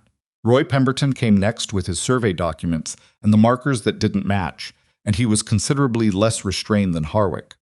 And Vance had to ask him twice to direct his statements to the inquiry rather than to Crowell's table specifically. Margaret Hensley set the gate lock on Vance's table with a sound that carried through the room. That's his brand, she said, pointing at the iron. Burned into a lock that he put on my gate before I'd missed a payment. I want to know what kind of man does that, and I want to know what kind of arrangements he has with the county that let him do it without consequence. She wasn't part of the water rights evidence directly. But there was no one in that room who didn't understand, watching her set that lock on the table, what was being documented. Then the 3 women who had come on their own authority, the ones Margaret Hensley had brought from the edges of the valley, whose husbands were absent or reluctant, stood one at a time and described clauses in their contracts that they hadn't understood at signing, boundary descriptions that didn't match their understanding of their own land. Small and specific things that had nagged at them for years without resolution. Gould objected. Vance overruled. Gould objected again. Vance overruled again, with an increasingly direct economy of language that suggested his patience was finite and had been measured. Lenora watched the room. She watched the man against the back wall, who had been one of the feed store voices in October, the one whose version of her she'd heard secondhand with the particular vividness of things said just within earshot. He was watching Margaret Hensley with an expression she couldn't fully read from across the room, but that was not what she'd expected. She watched the 2 women near the side window who had been part of the conversation that stopped when she walked into the general store in November. One of them was watching Thomas Harwick's empty seat as if she was doing a calculation. Gould made his closing argument efficiently and without apparent anger, which was the mark of a professional. He disagreed with everything that was happening in this room. But he was not going to let that show in a way that would make him look like he was losing. He characterized the evidence as the work of a motivated outsider with a personal stake in the outcome, a coordinated campaign rather than an independent discovery, a set of documents that had been selectively assembled to create an impression that might not survive a more thorough and objective examination. It was good. It would have been better if the archive witness hadn't already answered the central question. Lenora stood for her closing. The intake log date and the document date do not match, she said. That is not an impression. It is not an assembly. It is a physical fact recorded in two independent systems by two independent clerks in a procedure that has not changed since 1883. Everything else I've presented, the language analysis, the neighboring contracts, the pattern of clauses, those are context. They explain why someone might want a 1890 document to read as though it was filed in 1887. But the intake log stands on its own. It doesn't require my interpretation. It doesn't require the neighboring rancher's testimony. It is a record of when a physical document arrived at a physical office, and the answer is 1890, not 1887. She closed the document case. The boundary adjustment built on that fraudulent filing shifted water allocations in this valley, she said. In a drought year, and drought years come, those shifted allocations would have cost families their cattle and possibly their land. Not through negotiation, not through fair competition. Through a document with a false date. She looked at Vance. The valley deserves to know that's what was in their records, and it deserves to have it corrected. He sat. The room was quiet for a long moment. Then Vance said he would take a recess to review the complete record and issue preliminary findings before the close of business. The recess lasted 40 minutes. In those 40 minutes, Lenora sat at the witness table and did not move and did not speak to anyone except Gideon, who came through the dividing rail and sat beside her, without asking whether it was appropriate. Harwick did well, he said quietly. He did, she said. Margaret Hensley scared half the room. She scared me a little, Lenora admitted, which made something flicker at the corner of Gideon's mouth. They sat. The room filled back up around them, noisier than before, the particular noise of a group of people who had processed something together and were now comparing their processing. She caught fragments, not the content, just the texture of the conversations, which was different from the texture she'd experienced in Sulphur Creek for the past 5 months. Something had shifted in it. She couldn't say exactly what, because she was too close to it to read it clearly. Gould was at his table with Crowell, speaking in the low and rapid way of attorneys delivering assessments their clients don't want to receive. Crowell was listening with the expression of a man who has built things his entire life and is for the first time hearing someone describe the structural problem in the foundation. He was not afraid yet, but the expression of absolute, permanent certainty was gone. Vance came back at 2:30. He did not begin with conclusions. He went through the record methodically, which was correct and also felt very long. He reviewed the archive witness testimony. He reviewed the intake log comparison. He reviewed the filing date analysis. He reviewed the language evidence with a conciseness that suggested he'd found it compelling, but was not going to overstate its independent weight. Then he got to findings. On the question of the Crowell Consolidated Boundary filing, of apparent date September 14, 1887, Vance said, the inquiry finds that the document was not received by the Territorial Archive prior to March 1890. The filing date, as written on the document face, is inconsistent with the physical record of its receipt. The inquiry finds that this inconsistency cannot be attributed to clerical error under standard archive procedure. A sound moved through the room. Not loud, concentrated. The inquiry further finds that the water allocation adjustment derived from this filing entered into the county record in 1891 and subsequently referenced in the 1893 boundary adjustment rests on an improperly dated foundational document.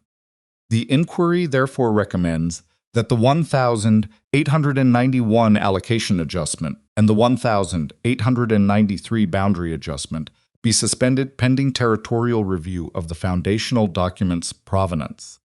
Gould was on his feet. Mr. Vance, Mr. Gould, I haven't finished. Gould sat. The inquiry further finds that the debt instruments held by Crowell, consolidated against 4 neighboring properties in this county, reference the 1891 allocation adjustment as part of their terms. Pending the territorial review, The inquiry requires a stay on enforcement of those dead instruments. Vance looked up from his papers. This inquiry's findings are preliminary and subject to territorial review. They are not a final determination of fraud or criminal wrongdoing. They are a finding that the record requires examination, and that record-dependent decisions should not be enforced while the examination proceeds. He set down the papers. The hearing is concluded. The room did not erupt. It moved a collective exhale, a general turning toward neighbors, the particular sound of 80 people beginning to absorb something at different speeds. Lenora sat without moving for a moment. Gideon put his hand on her shoulder briefly, the way you touch someone when words are both inadequate and unnecessary. She heard Crowell leave before she turned around. Not running, that wasn't how a man like that moved. But he left quickly, with Gould close behind him, and the wake of his exit through the crowd had a quality that was different from his arrival. The Pembertons were the first people to reach her. Roy Pemberton crossed the dividing rail with a lack of concern for courthouse protocol and shook her hand with both of his, which were large and calloused and completely unambiguous. "You did it," he said. "The archive's intake log did it," she said. "You found the intake log," he said, as if this distinction was obvious and she was being unnecessarily modest, which was not entirely inaccurate. His wife, Eleanor, who was a small woman with a direct gaze that Lenora had always found reassuring, said simply, "Thank you." 2 words plainly. Lenora found them harder to answer than Roy's enthusiasm, because the plainness meant they were true. Thomas Harwick made his way through the room slowly, with the cane, and when he reached her, he looked at her for a moment without speaking. "I should have raised this years ago," he said. "You didn't know what you were looking at," she said. "Neither did I, until you showed me." He shook her hand with a careful firmness. "That counts for something."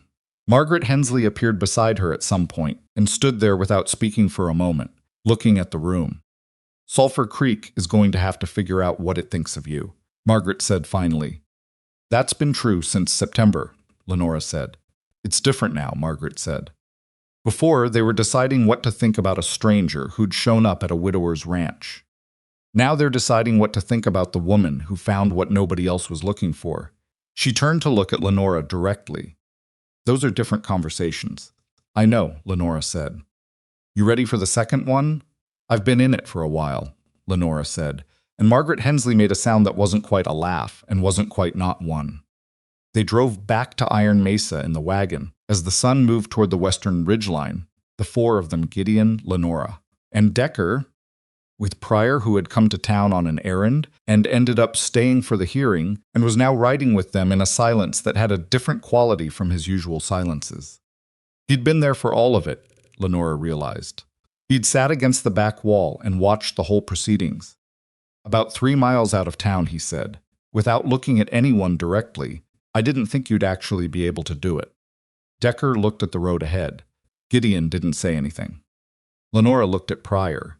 He was 23, and embarrassed and genuine simultaneously, which was the specific combination that deserved a straight answer instead of a lesson. "Most people didn't," she said. "It's all right." He was quiet for a moment. "It's not, really," he said, with the halting honesty of someone figuring out what they think by saying it out loud. "I made up my mind before I knew anything." Another pause. "I do that. Most people do," she said. He looked like he wanted to say more but didn't know how, so he went back to watching the road, and that was the end of that particular conversation. But something in it had been completed nonetheless. The territorial investigation that followed took several months. Confirmed the intake log findings, voided 2 of Crowell's debt instruments against neighboring properties, and found sufficient grounds to refer the original filing's provenance to the territorial attorney's office. 2 of Crowell's associates, the attorney who had managed the filing, and a county records clerk who had facilitated the 1,891 unadjustment, were ultimately identified in the territorial report as having participated in the alteration. Crowell himself was not formally charged. His attorneys were thorough, and the chain of direct instruction was difficult to establish in a way that met the territorial standard. But the legal machinery he'd spent years constructing was dismantled piece by piece, and the valley's independent ranchers kept their water allocations, their boundaries, and their properties. The spring came, and the Eastern Channel rebuild began on schedule, exactly as the timeline Lenora had drafted in December specified. The ground thawed on the 2nd of March, and the crew went in on the 4th. It was a cold and muddy 3 weeks of work, and it did not go entirely smoothly. 2 of the relay sections required deeper excavation than the survey had indicated. And there was a material shortage in the 2nd week that Lenora solved by finding an alternative supplier in the county seat who could deliver faster than the original vendor. But by the end of March, the Eastern Channel was carrying full flow to the eastern herd, for the first time in what turned out to be closer to 8 years than 6. The cattle weights in April reflected it. Cole Rutherford watched the first numbers come in and said nothing for a long moment. Then he said, without looking up from the weight ledger, "The new supplier's rates are better than the old one." "Yes," Lenora said. "You should lock in a 2-year contract before they figure out how much we need them," he said. "I already drafted it," she said. "It's on Gideon's desk." Cole looked at her sideways. "Of course it is," he said, with an inflection that wasn't quite approval and wasn't quite anything else. But that had entirely lost the careful, managed quality she'd been tracking since the first weeks. It was close enough to a truce that she decided to accept it as one. On a Thursday evening in late April, Gideon came in from the North Range later than usual and found the house warm and supper on the warmer, and Lenora at the table not working, which was unusual enough that he stopped and looked at her before he did anything else. She had a cup of tea, and she was looking out the window at the last of the evening light, and her expression was the specific kind of quiet that comes not from having nothing on your mind, but from having decided to let it rest for a moment. He washed up and sat across from her, and she poured him coffee from the pot without getting up. "Margaret Hensley came by this afternoon," she said. "She wanted me to know that the women from the East Range are forming a kind of informal association. To share contracts before signing them, have someone look at the language." "They want you to look at the language," Gideon said. "They want there to be someone who looks at the language," she said. "They're not entirely sure what they want from me specifically." "What did you tell her?" "I said I'd think about it," she said. Gideon drank his coffee and looked at her. She was looking out the window again, at the light going gold and then flat over the western ridge, and he thought about the first night, the stew on the stove, the invoices spread on the table, the bags by the pantry door, and how different the kitchen had felt then, how much larger and emptier, and how he hadn't known yet to understand the difference. "Are you going to stay?" he asked. She turned from the window. He hadn't planned to say it that way. He'd had, in the loose and unconstructed way of a person who has been working toward something without quite naming it, a more organized version of this conversation in mind. Something less plain, but it had come out plain, and she was looking at him with the direct and undefended attention she gave to things that mattered. "Is that what you're asking?" she said. "Whether I'm going to stay?" "No," he said. "Not exactly." He set the coffee cup down and looked at her. "I'm asking whether you want to. Whether this," he made a slight gesture that encompassed the kitchen, the ranch, the whole complicated situation of it, "is somewhere you'd choose. Not because you have a contract, not because there's work to do. Because you'd choose it." She was quiet for a moment. Outside, the last of the evening light finished going and the kitchen lamp took over, and the sounds of the ranch at the end of the day came in around the edges of the windows. "Yes," she said quietly. "I'd choose it." He nodded. She looked at him with the expression she'd had in the courthouse, clear, present, unperformed. "Are you going to say something else?" she asked. "Not tonight," he said. "But soon." She picked up her tea. "All right," she said. And it was. The soon that Gideon had promised came on a Saturday morning in the middle of May, 6 weeks after the April evening, when he'd asked whether she'd choose to stay, and she'd said yes, and they'd both understood that something had been named without being fully said yet. He'd been thinking about how to do it properly. Not in the elaborate, constructed way of a man performing a gesture. He wasn't built for that, and she would have seen through it immediately and probably found it uncomfortable. But properly in the sense of deliberately, with the full weight of what he meant behind it, not dropped into a practical conversation, the way he'd dropped the first question. He'd written a letter, not to her, to himself, really, in the way that some things need to be written before they can be said, because the act of putting words on paper forces a kind of honesty that thinking alone doesn't always produce. He'd written it late one night in March, sitting at the kitchen table after she'd gone to bed, and he'd been surprised by how much came out of it, how much had been sitting in him that he hadn't found the language for yet. He didn't give her the letter. He kept it. But writing it had clarified something, the way the water in the Eastern Channel had clarified once the break was repaired, and the silt that had been stirred up for years finally settled. What he gave her was the original employment letter. He'd found it in the bottom drawer of his desk in February, while looking for something else, with the awareness that it would matter at some point without knowing exactly how.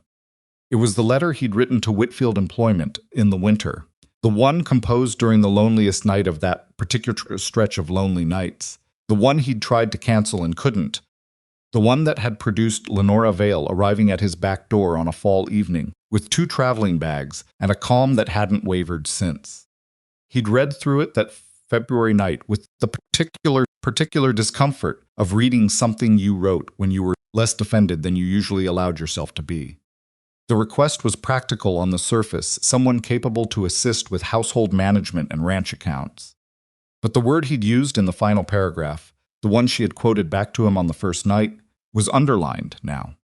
He'd underlined it himself that February night, because reading it back he'd understood what he'd actually been asking for, without knowing he was asking. Partner. He brought the letter to the kitchen table on that Saturday morning in May when the light was coming through the east window in the particular gold and unhurried way of a spring morning that intends to be a good day. Lenora was at the stove, which was where she often was in the early morning, not because it was her job, but because she was a person who thought clearly while her hands were busy, and the kitchen was quiet. She heard him come in and turned briefly, the way you turn when someone enters a room you've learned to share. He set the letter on the table. She looked at it. Then she looked at him. "Sit down," he said. She turned off the burner and came to the table and sat across from him. She didn't pick up the letter. She waited, because she'd learned by then that when Gideon had something to say, the space before he said it was part of what he was saying. "I wrote that in February," he said, "the winter before you came. I sent it and then tried to cancel it the next morning because I'd decided overnight that I was being foolish." He looked at the letter on the table between them. "Cancellation didn't make it." "I know," she said. "I was thinking about that, about what it would have meant if it had." He looked at her directly. "If I'd successfully canceled it, and you'd never come, and I'd gone on running this ranch the way I was running it, the feed fraud would have continued. The water channel would have gotten worse. The Crowell filing would have sat in the county records and done exactly what it was designed to do when the drought came." He paused. "And I would have eaten beans out of a 4-day-old can and told myself I was managing fine." Something moved in her expression, not quite amusement, not quite something else. "You were managing," she said. "I was surviving," he said. "There's a difference. I didn't know. There was a difference until you showed me what it looked like." Quiet. "Lenora," he said. And the way he said her name not as a preamble, just as itself, the full weight of a name said by someone to whom it means something specific, made her go very still in the way she went still when something mattered. "I'm not asking you to stay because the ranch needs you, although it does. I'm not asking because you've done work here that nobody else would have done, although you have. I'm asking because I don't want to sit at this table without you across it. I don't want to come home to a kitchen that's just a kitchen. I don't want to spend the rest of whatever I have left running this place as a man alone who's telling himself he's managing fine." He reached into his coat pocket and set a small object on the table beside the letter. It was a ring, not elaborate, a plain gold band with a single modest stone, the kind of ring chosen by a man who understood the woman he was asking and knew that elaborate would be wrong. "I'm asking you to marry me," he said, "not as an arrangement. Not because it's practical, though it is. Because I love you. And I have for a while, and I'm done not saying it." Lenora looked at the ring. Then she looked at Gideon. He was watching her with the expression she'd seen on him, only a few times the one, without the management, without the controlled steadiness he carried through difficult situations. The expression of a man who had said the true thing, and was now simply waiting to find out what the true thing cost him. She had spent a long time, years really, the full working life of a woman who moved from placement to placement through other people's houses, learning not to expect this. Not because she was a pessimist, she wasn't, but because she was a realist about what the world offered women who looked like her, who arrived without family or inheritance, or the particular social currency that made belonging feel automatic. She'd learned early that she would have to earn her place in any room she entered, and she'd made a kind of peace with the earning, with the fact that her value to people was always conditional, always about what she could do rather than who she was. What Gideon was offering was different, and she felt the difference in the specific, complicated way of someone being offered, something they'd decided not to want because wanting it was too expensive. "I need to tell you something," she said. "All right." "In Kansas," she said, "the situation with the property owner. I've told you the outline of it. There's a part I haven't said directly." She kept her eyes on him because this was the kind of thing that needed to be said without looking away. "He didn't just make advances. He asked me to marry him after 3 months. He was wealthy and lonely, and I think he genuinely meant it at the time. I said no.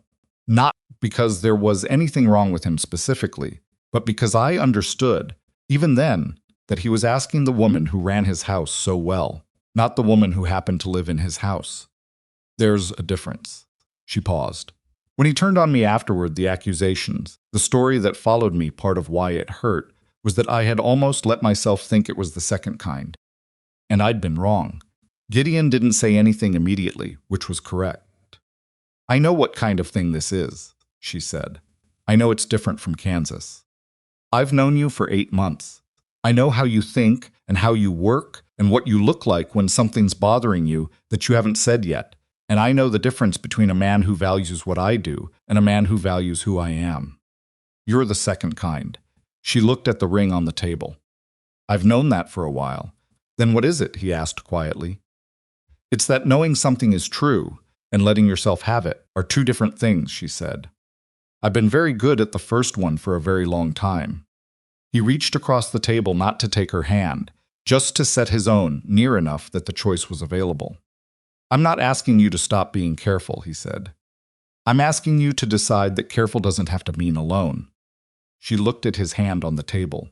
She thought about the first night, the stew, the invoices, eat first, throw me out afterward, and how that had been her entire philosophy made into a single sentence. The philosophy of a woman who had learned to lead with her usefulness, because her usefulness was the one thing nobody could argue with, the one thing that couldn't be taken away by someone else's assessment of how she looked or where she'd come from. She thought about the courthouse in February, and Gideon behind the dividing rail saying, "I didn't do it for thanks," and the way he'd put his hand on her shoulder when it was over. Thought about the channel rebuild and the spring numbers, and Cole Rutherford saying, "Of course it is about the contract draft," and Pryor saying, "I do that on the wagon ride home." And Margaret Hensley asking, "Are you ready for the second conversation?" And all the small and ordinary accumulations of a life being built in a place you'd arrived at by accident and stayed in by choice. She picked up the ring. "Yes," she said, not dramatically, not with the particular performance of emotion that the moment could have accommodated. Just yes, the way she'd agreed to the first 30 days clearly, as the statement of a decision that had been made and didn't require elaboration. Gideon exhaled. It wasn't a triumphant sound. It was the sound of a man who has been holding something for a long time and has just been told he can put it down. He took the ring from her hand and put it on her finger, and his hands were not entirely steady doing it, which she noticed, and which meant more to her than steadiness would have. "I'm not easy to live with," he said. "I should say that." "I've been living with you for 8 months, she said. "I know, I don't ask for help when I should. I know that too. And I hold things too long before I say them." "Gideon," she said. "Yes, I know," she said. "I'm not easy either. I keep my own counsel past the point where it would help to share it, and I don't always tell people when something's hurt me, and I'll reorganize the supply system without asking, because I'm already certain the reorganization is correct." "It usually is correct," he said. "That's not the point," she said. He looked at her with the expression she'd come to think of as his most honest one, the slight and unguarded quality of a man finding something unexpectedly funny in the middle of something serious. "No," he agreed. I suppose it's not. They told the hands that afternoon. Decker heard it with the expression of a man who has suspected a thing for some time and is satisfied to have it confirmed. He said congratulations with the economy of a man who meant it without needing to expand on it, and that was all. Pryor's response was immediate and slightly too loud, and then immediately self-conscious, which was entirely characteristic, and he spent the following 30 seconds looking at something in the middle distance while he recovered his composure. Cole Rutherford was in the equipment barn when Gideon found him, and he listened to the news with a stillness that was different from his usual careful stillness. This one had something unresolved in it that Gideon recognized as a man deciding something. Good for this place, Cole said finally. I know. Cole stopped. Started again. I've not always made it easy. For her. He was looking at the wagon hitch, the way he always looked at the wagon hitch when a conversation required more directness than felt comfortable. I want to say that directly. You should say it to her, Gideon said. Cole looked up. I will, he said, and after a pause, congratulations. He said it like he meant it, which, Gideon thought, was the most Cole Rutherford thing that had happened in the 8 months since Lenora arrived. The wedding was held in September, exactly 1 year after a tired, filthy man had come through his back door to find a stranger cooking in his kitchen. They held it under the cottonwoods that grew along the South Creek bank, where the shade was dense and the grass ran right to the water's edge, and the air in early September had just enough of an edge to it to make the warmth of the afternoon feel like something worth staying in rather than enduring. It wasn't an elaborate event. Lenora hadn't wanted elaborate, and Gideon hadn't either, and the alignment of their preferences on this particular point had been one of the easier agreements they'd reached. There were perhaps 40 people. The Pembertons came, Roy in his good coat, and Eleanor in a dress that Lenora privately suspected she'd made specifically for this occasion. Thomas Harwick came with his cane and sat near the front and fell asleep briefly during the opening remarks, which Lenora found more endearing than she could explain. Margaret Hensley stood near the side, with the 3 women from the East Range Association, who had in the past 6 months grown into something more organized and more consequential than the informal idea it had started, as they'd reviewed 14 contracts and caught irregularities in 3, and 2 of those 3 had been renegotiated because of it. Decker stood near the back with the quiet composure of a man attending an event he considers correct. Pryor had gotten himself a new shirt for the occasion and was visibly pleased with it. Cole Rutherford was there. He'd spoken to Lenora the week before the wedding, in the equipment barn, with the careful directness of someone who had waited until he'd figured out exactly what he needed to say before saying it. He'd told her he'd been protective of his position in ways that hadn't been fair. He'd told her the duplicate billing entries were careless and not dishonest, which she'd already concluded, but which she understood he needed to say aloud. He'd told her that watching the channel rebuild numbers come in had been the clearest evidence he'd encountered in his professional life that he'd been wrong about something, and that being wrong about something that clearly was an uncomfortable experience. She'd told him she appreciated him saying it. He'd nodded and gone back to the wagon hitch.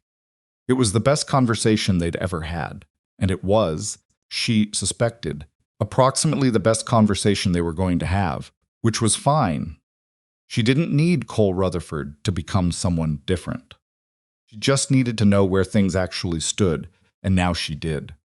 The ceremony was brief and plain, and entirely sufficient. County official from Sulphur Creek read the legal language. Gideon said what he had to say in the direct, unadorned way of a man who had taken the time to mean every word, rather than finding the most impressive arrangement of them. Lenora said what she had to say without wavering, looking at him with the full and undefended attention she gave to things that mattered. When it was done, Roy Pemberton started clapping before anyone else had registered that it was over, which broke the solemnity in exactly the right way. The first year of marriage was not smooth. She would not have believed it if someone had told her it would be, and she would have been suspicious of anyone who described their first year as uniformly good. There was the argument in November about the northern pasture rotation, which Lenora had reorganized without telling Gideon's. First, because she was certain the reorganization was correct, and it was correct.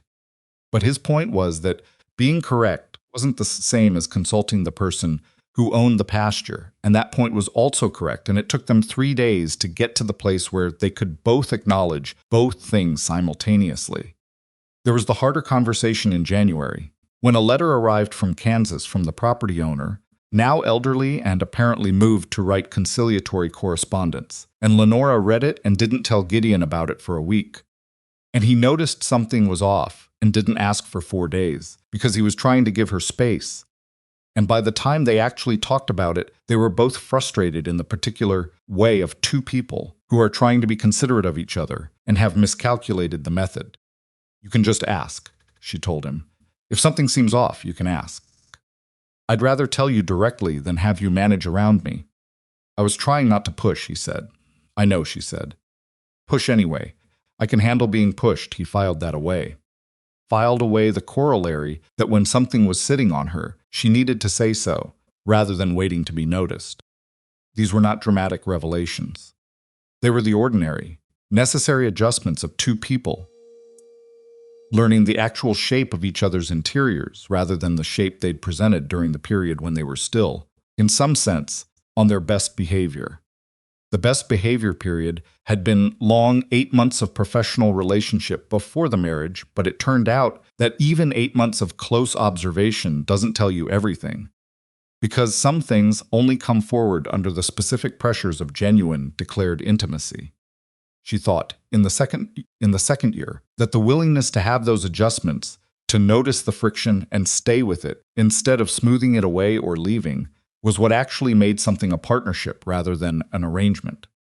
The arrangement version would have been easier. The partnership version was harder and meant more, and was, she had come to believe, the only kind worth having. Iron Mesa changed. Not dramatically, not in the way of stories that require transformation to justify themselves. It changed the way a well-run property changes, when the people running it are paying attention and willing to adjust when the evidence suggests adjustment, steadily, with setbacks, with the occasional thing that went sideways, despite the best planning, with the particular slow confidence of a place that knows what it's for. The Eastern Channel carried full water through its first full dry summer, and the Eastern herd's numbers reflected it in the fall. The supply contracts Lenora had renegotiated saved a consistent amount each year that didn't make anyone rich individually but accumulated over time into the kind of financial stability that let the ranch take risks. When good risks appeared, and wait when they didn't. The East Range Association that Margaret Hensley had started grew into something with a name and a meeting schedule and a small filing system that Lenora had helped organize. And by its 3rd year it had reviewed enough contracts and caught enough irregular language that the attorneys in the county seat had started drafting agricultural contracts more carefully, which was, Lenora thought, exactly the right outcome. Not punishment, not spectacle, just the quiet correction of a system that had been operating badly, because nobody had been checking it. Crowell's presence in the valley diminished. Not because anything catastrophic happened to him. The territorial investigation had been limited in scope, and a man with his resources and his lawyers could absorb a great deal of legal setback and remain fundamentally intact. But the machinery was gone. The network of small debts and adjusted documents and subordination clauses that had been designed to activate in the next drought that was gone, unwound by the county inquiry and the territorial review, and the ranchers who had come to the courthouse with their original documents and their careful, ordinary testimony. He didn't leave Red Willow Valley, but he ran his operation and left the neighbors to run theirs, which was, as Gideon said one evening, with the simple satisfaction of a man stating a settled fact, how it should have always been.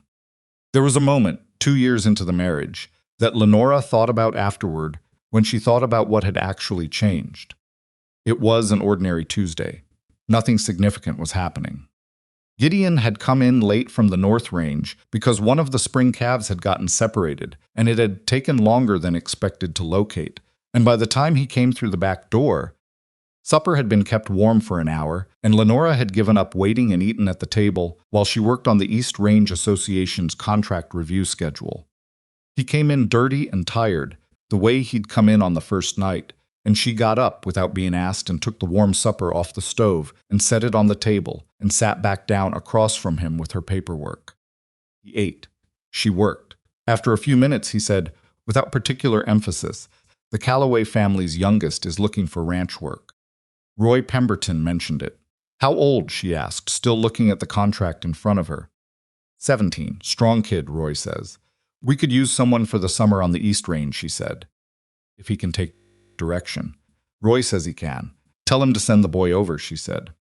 Gideon finished his supper. She looked up from the contract and found him watching her, with the expression she'd seen on him in the courthouse after the hearing, the unguarded one, the one without management. What? She said. Nothing, he said. I was just thinking. About what? He was quiet for a moment, looking at her across the table with the supper plates between them and the contract review notes and the ranch paperwork and the lamp burning low because it was getting late. About the first night, he said. You told me to eat first and throw you out afterward. I remember, she said. I didn't throw you out. No, she agreed. You didn't. Best decision I made that year, he said. She looked at him. She thought about what she might have said to that, some version of the practical, composed response she'd developed over years of being a woman who led with usefulness. The deflection that acknowledged the compliment without accepting it fully, the graceful redirect toward the work rather than the person doing it. She didn't say any of that. Best decision I made, she said, was coming back in after you told me no. He looked at her for a moment. Then he did the thing she'd seen him do exactly 3 times, the genuine, unguarded laugh of a man who has been surprised by something that delights him. You were going to leave, he said, if I'd said it again. The 30-day mark. I had the bags packed, she said. I had the stage schedule. You didn't leave. You said unpack, she said. And you meant it. He reached across the table, and she met him halfway, her hand in his in the ordinary middle of an ordinary Tuesday night in the kitchen of a ranch that had become, without either of them quite deciding when it happened, her home. There was no dramatic resolution in this moment. No crowd, no courthouse, no filing dates and intake logs, and men who had tried to use her size and her origin and her independence as arguments against her credibility. There was just a man who had meant what he said, and a woman who had decided, after a lifetime of careful, provisional belonging, that she was done leaving first. She thought sometimes about what it had taken to get here, and the honest answer was that it had taken a lot. The work had been real. The threat had been real. The people who had looked at her and seen something smaller than she was had been real, and some of them were still out there, forming opinions she'd never hear. That didn't go away. She didn't expect it to. What she'd learned, or maybe what the year at Iron Mesa had confirmed in her, something she'd known in pieces but hadn't fully assembled, was that the judgment of people who decided before looking was not data. It felt like data. It arrived in a form that looked like information about who you were, what you deserved, where you belonged. But it was the absence of looking, dressed up as a conclusion. The only conclusions that held were the ones made from evidence, from watching, from contact with the actual thing rather than the idea of it. She had spent her adult life being the actual thing that people had already formed ideas about. She had learned, sometimes painfully, to keep bringing the evidence, to let the results answer when the words were failing, to trust that some people, given enough time and enough honest contact, would update their conclusions.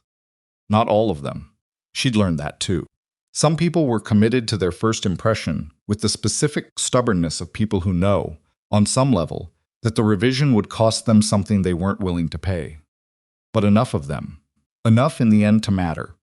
And one person, specifically a tired, complicated man, who had sent a letter during the loneliest night of his life, and then tried to take it back and couldn't, who had sat down to a bowl of stew when he should have been showing a stranger to the door, and looked at the invoices when he should have gone to bed, and said 30 days when he should have said nothing, and said unpack when 30 days was up, who had stood in front of a packed courthouse room when it would have been easier and less costly to stand aside, who had ridden out to a gate and said no to an offer that would have protected everything he owned by abandoning the people around him, who had never once looked at her and wished she were someone easier to explain. The fire in the kitchen stove made a small settling sound. Outside, the cottonwoods along the South Creek bank were in their full summer growth, the leaves going silver when the evening wind moved through them. Cattle were in on the East Range where the water ran clean and full through a channel that had been broken for 8 years and was broken no longer. The documents in the county record were what they actually were, and the families east of the main channel had water rights that belonged to them. And the small and careful association of women who reviewed contracts before signing them would meet again the following Thursday. Gideon was watching her. "What are you thinking about?" he asked. She looked at him across the table, this man she had arrived at by accident, this life she had chosen by staying. "About belonging," she said simply, "about how long it takes to understand what it actually feels like." He looked at her with the full and quiet attention of a man who had also needed a long time to understand something, and was glad in the uncomplicated way of settled things that he'd figured it out when he had. "And, they said. She looked around the kitchen at the lamp at the stove, at the paperwork on the table and the supper plates between them and the window dark with the summer night outside. "And this is it," she said. "This is what it feels like." Tightened his hand around hers. Outside, the cottonwood leaves went silver again in the wind, and the smoke from the kitchen chimney rose straight up into a clear and quiet night. And Iron Mesa Ranch settled into the particular peace of a place that had been honestly earned and honestly kept, which is the only peace that lasts.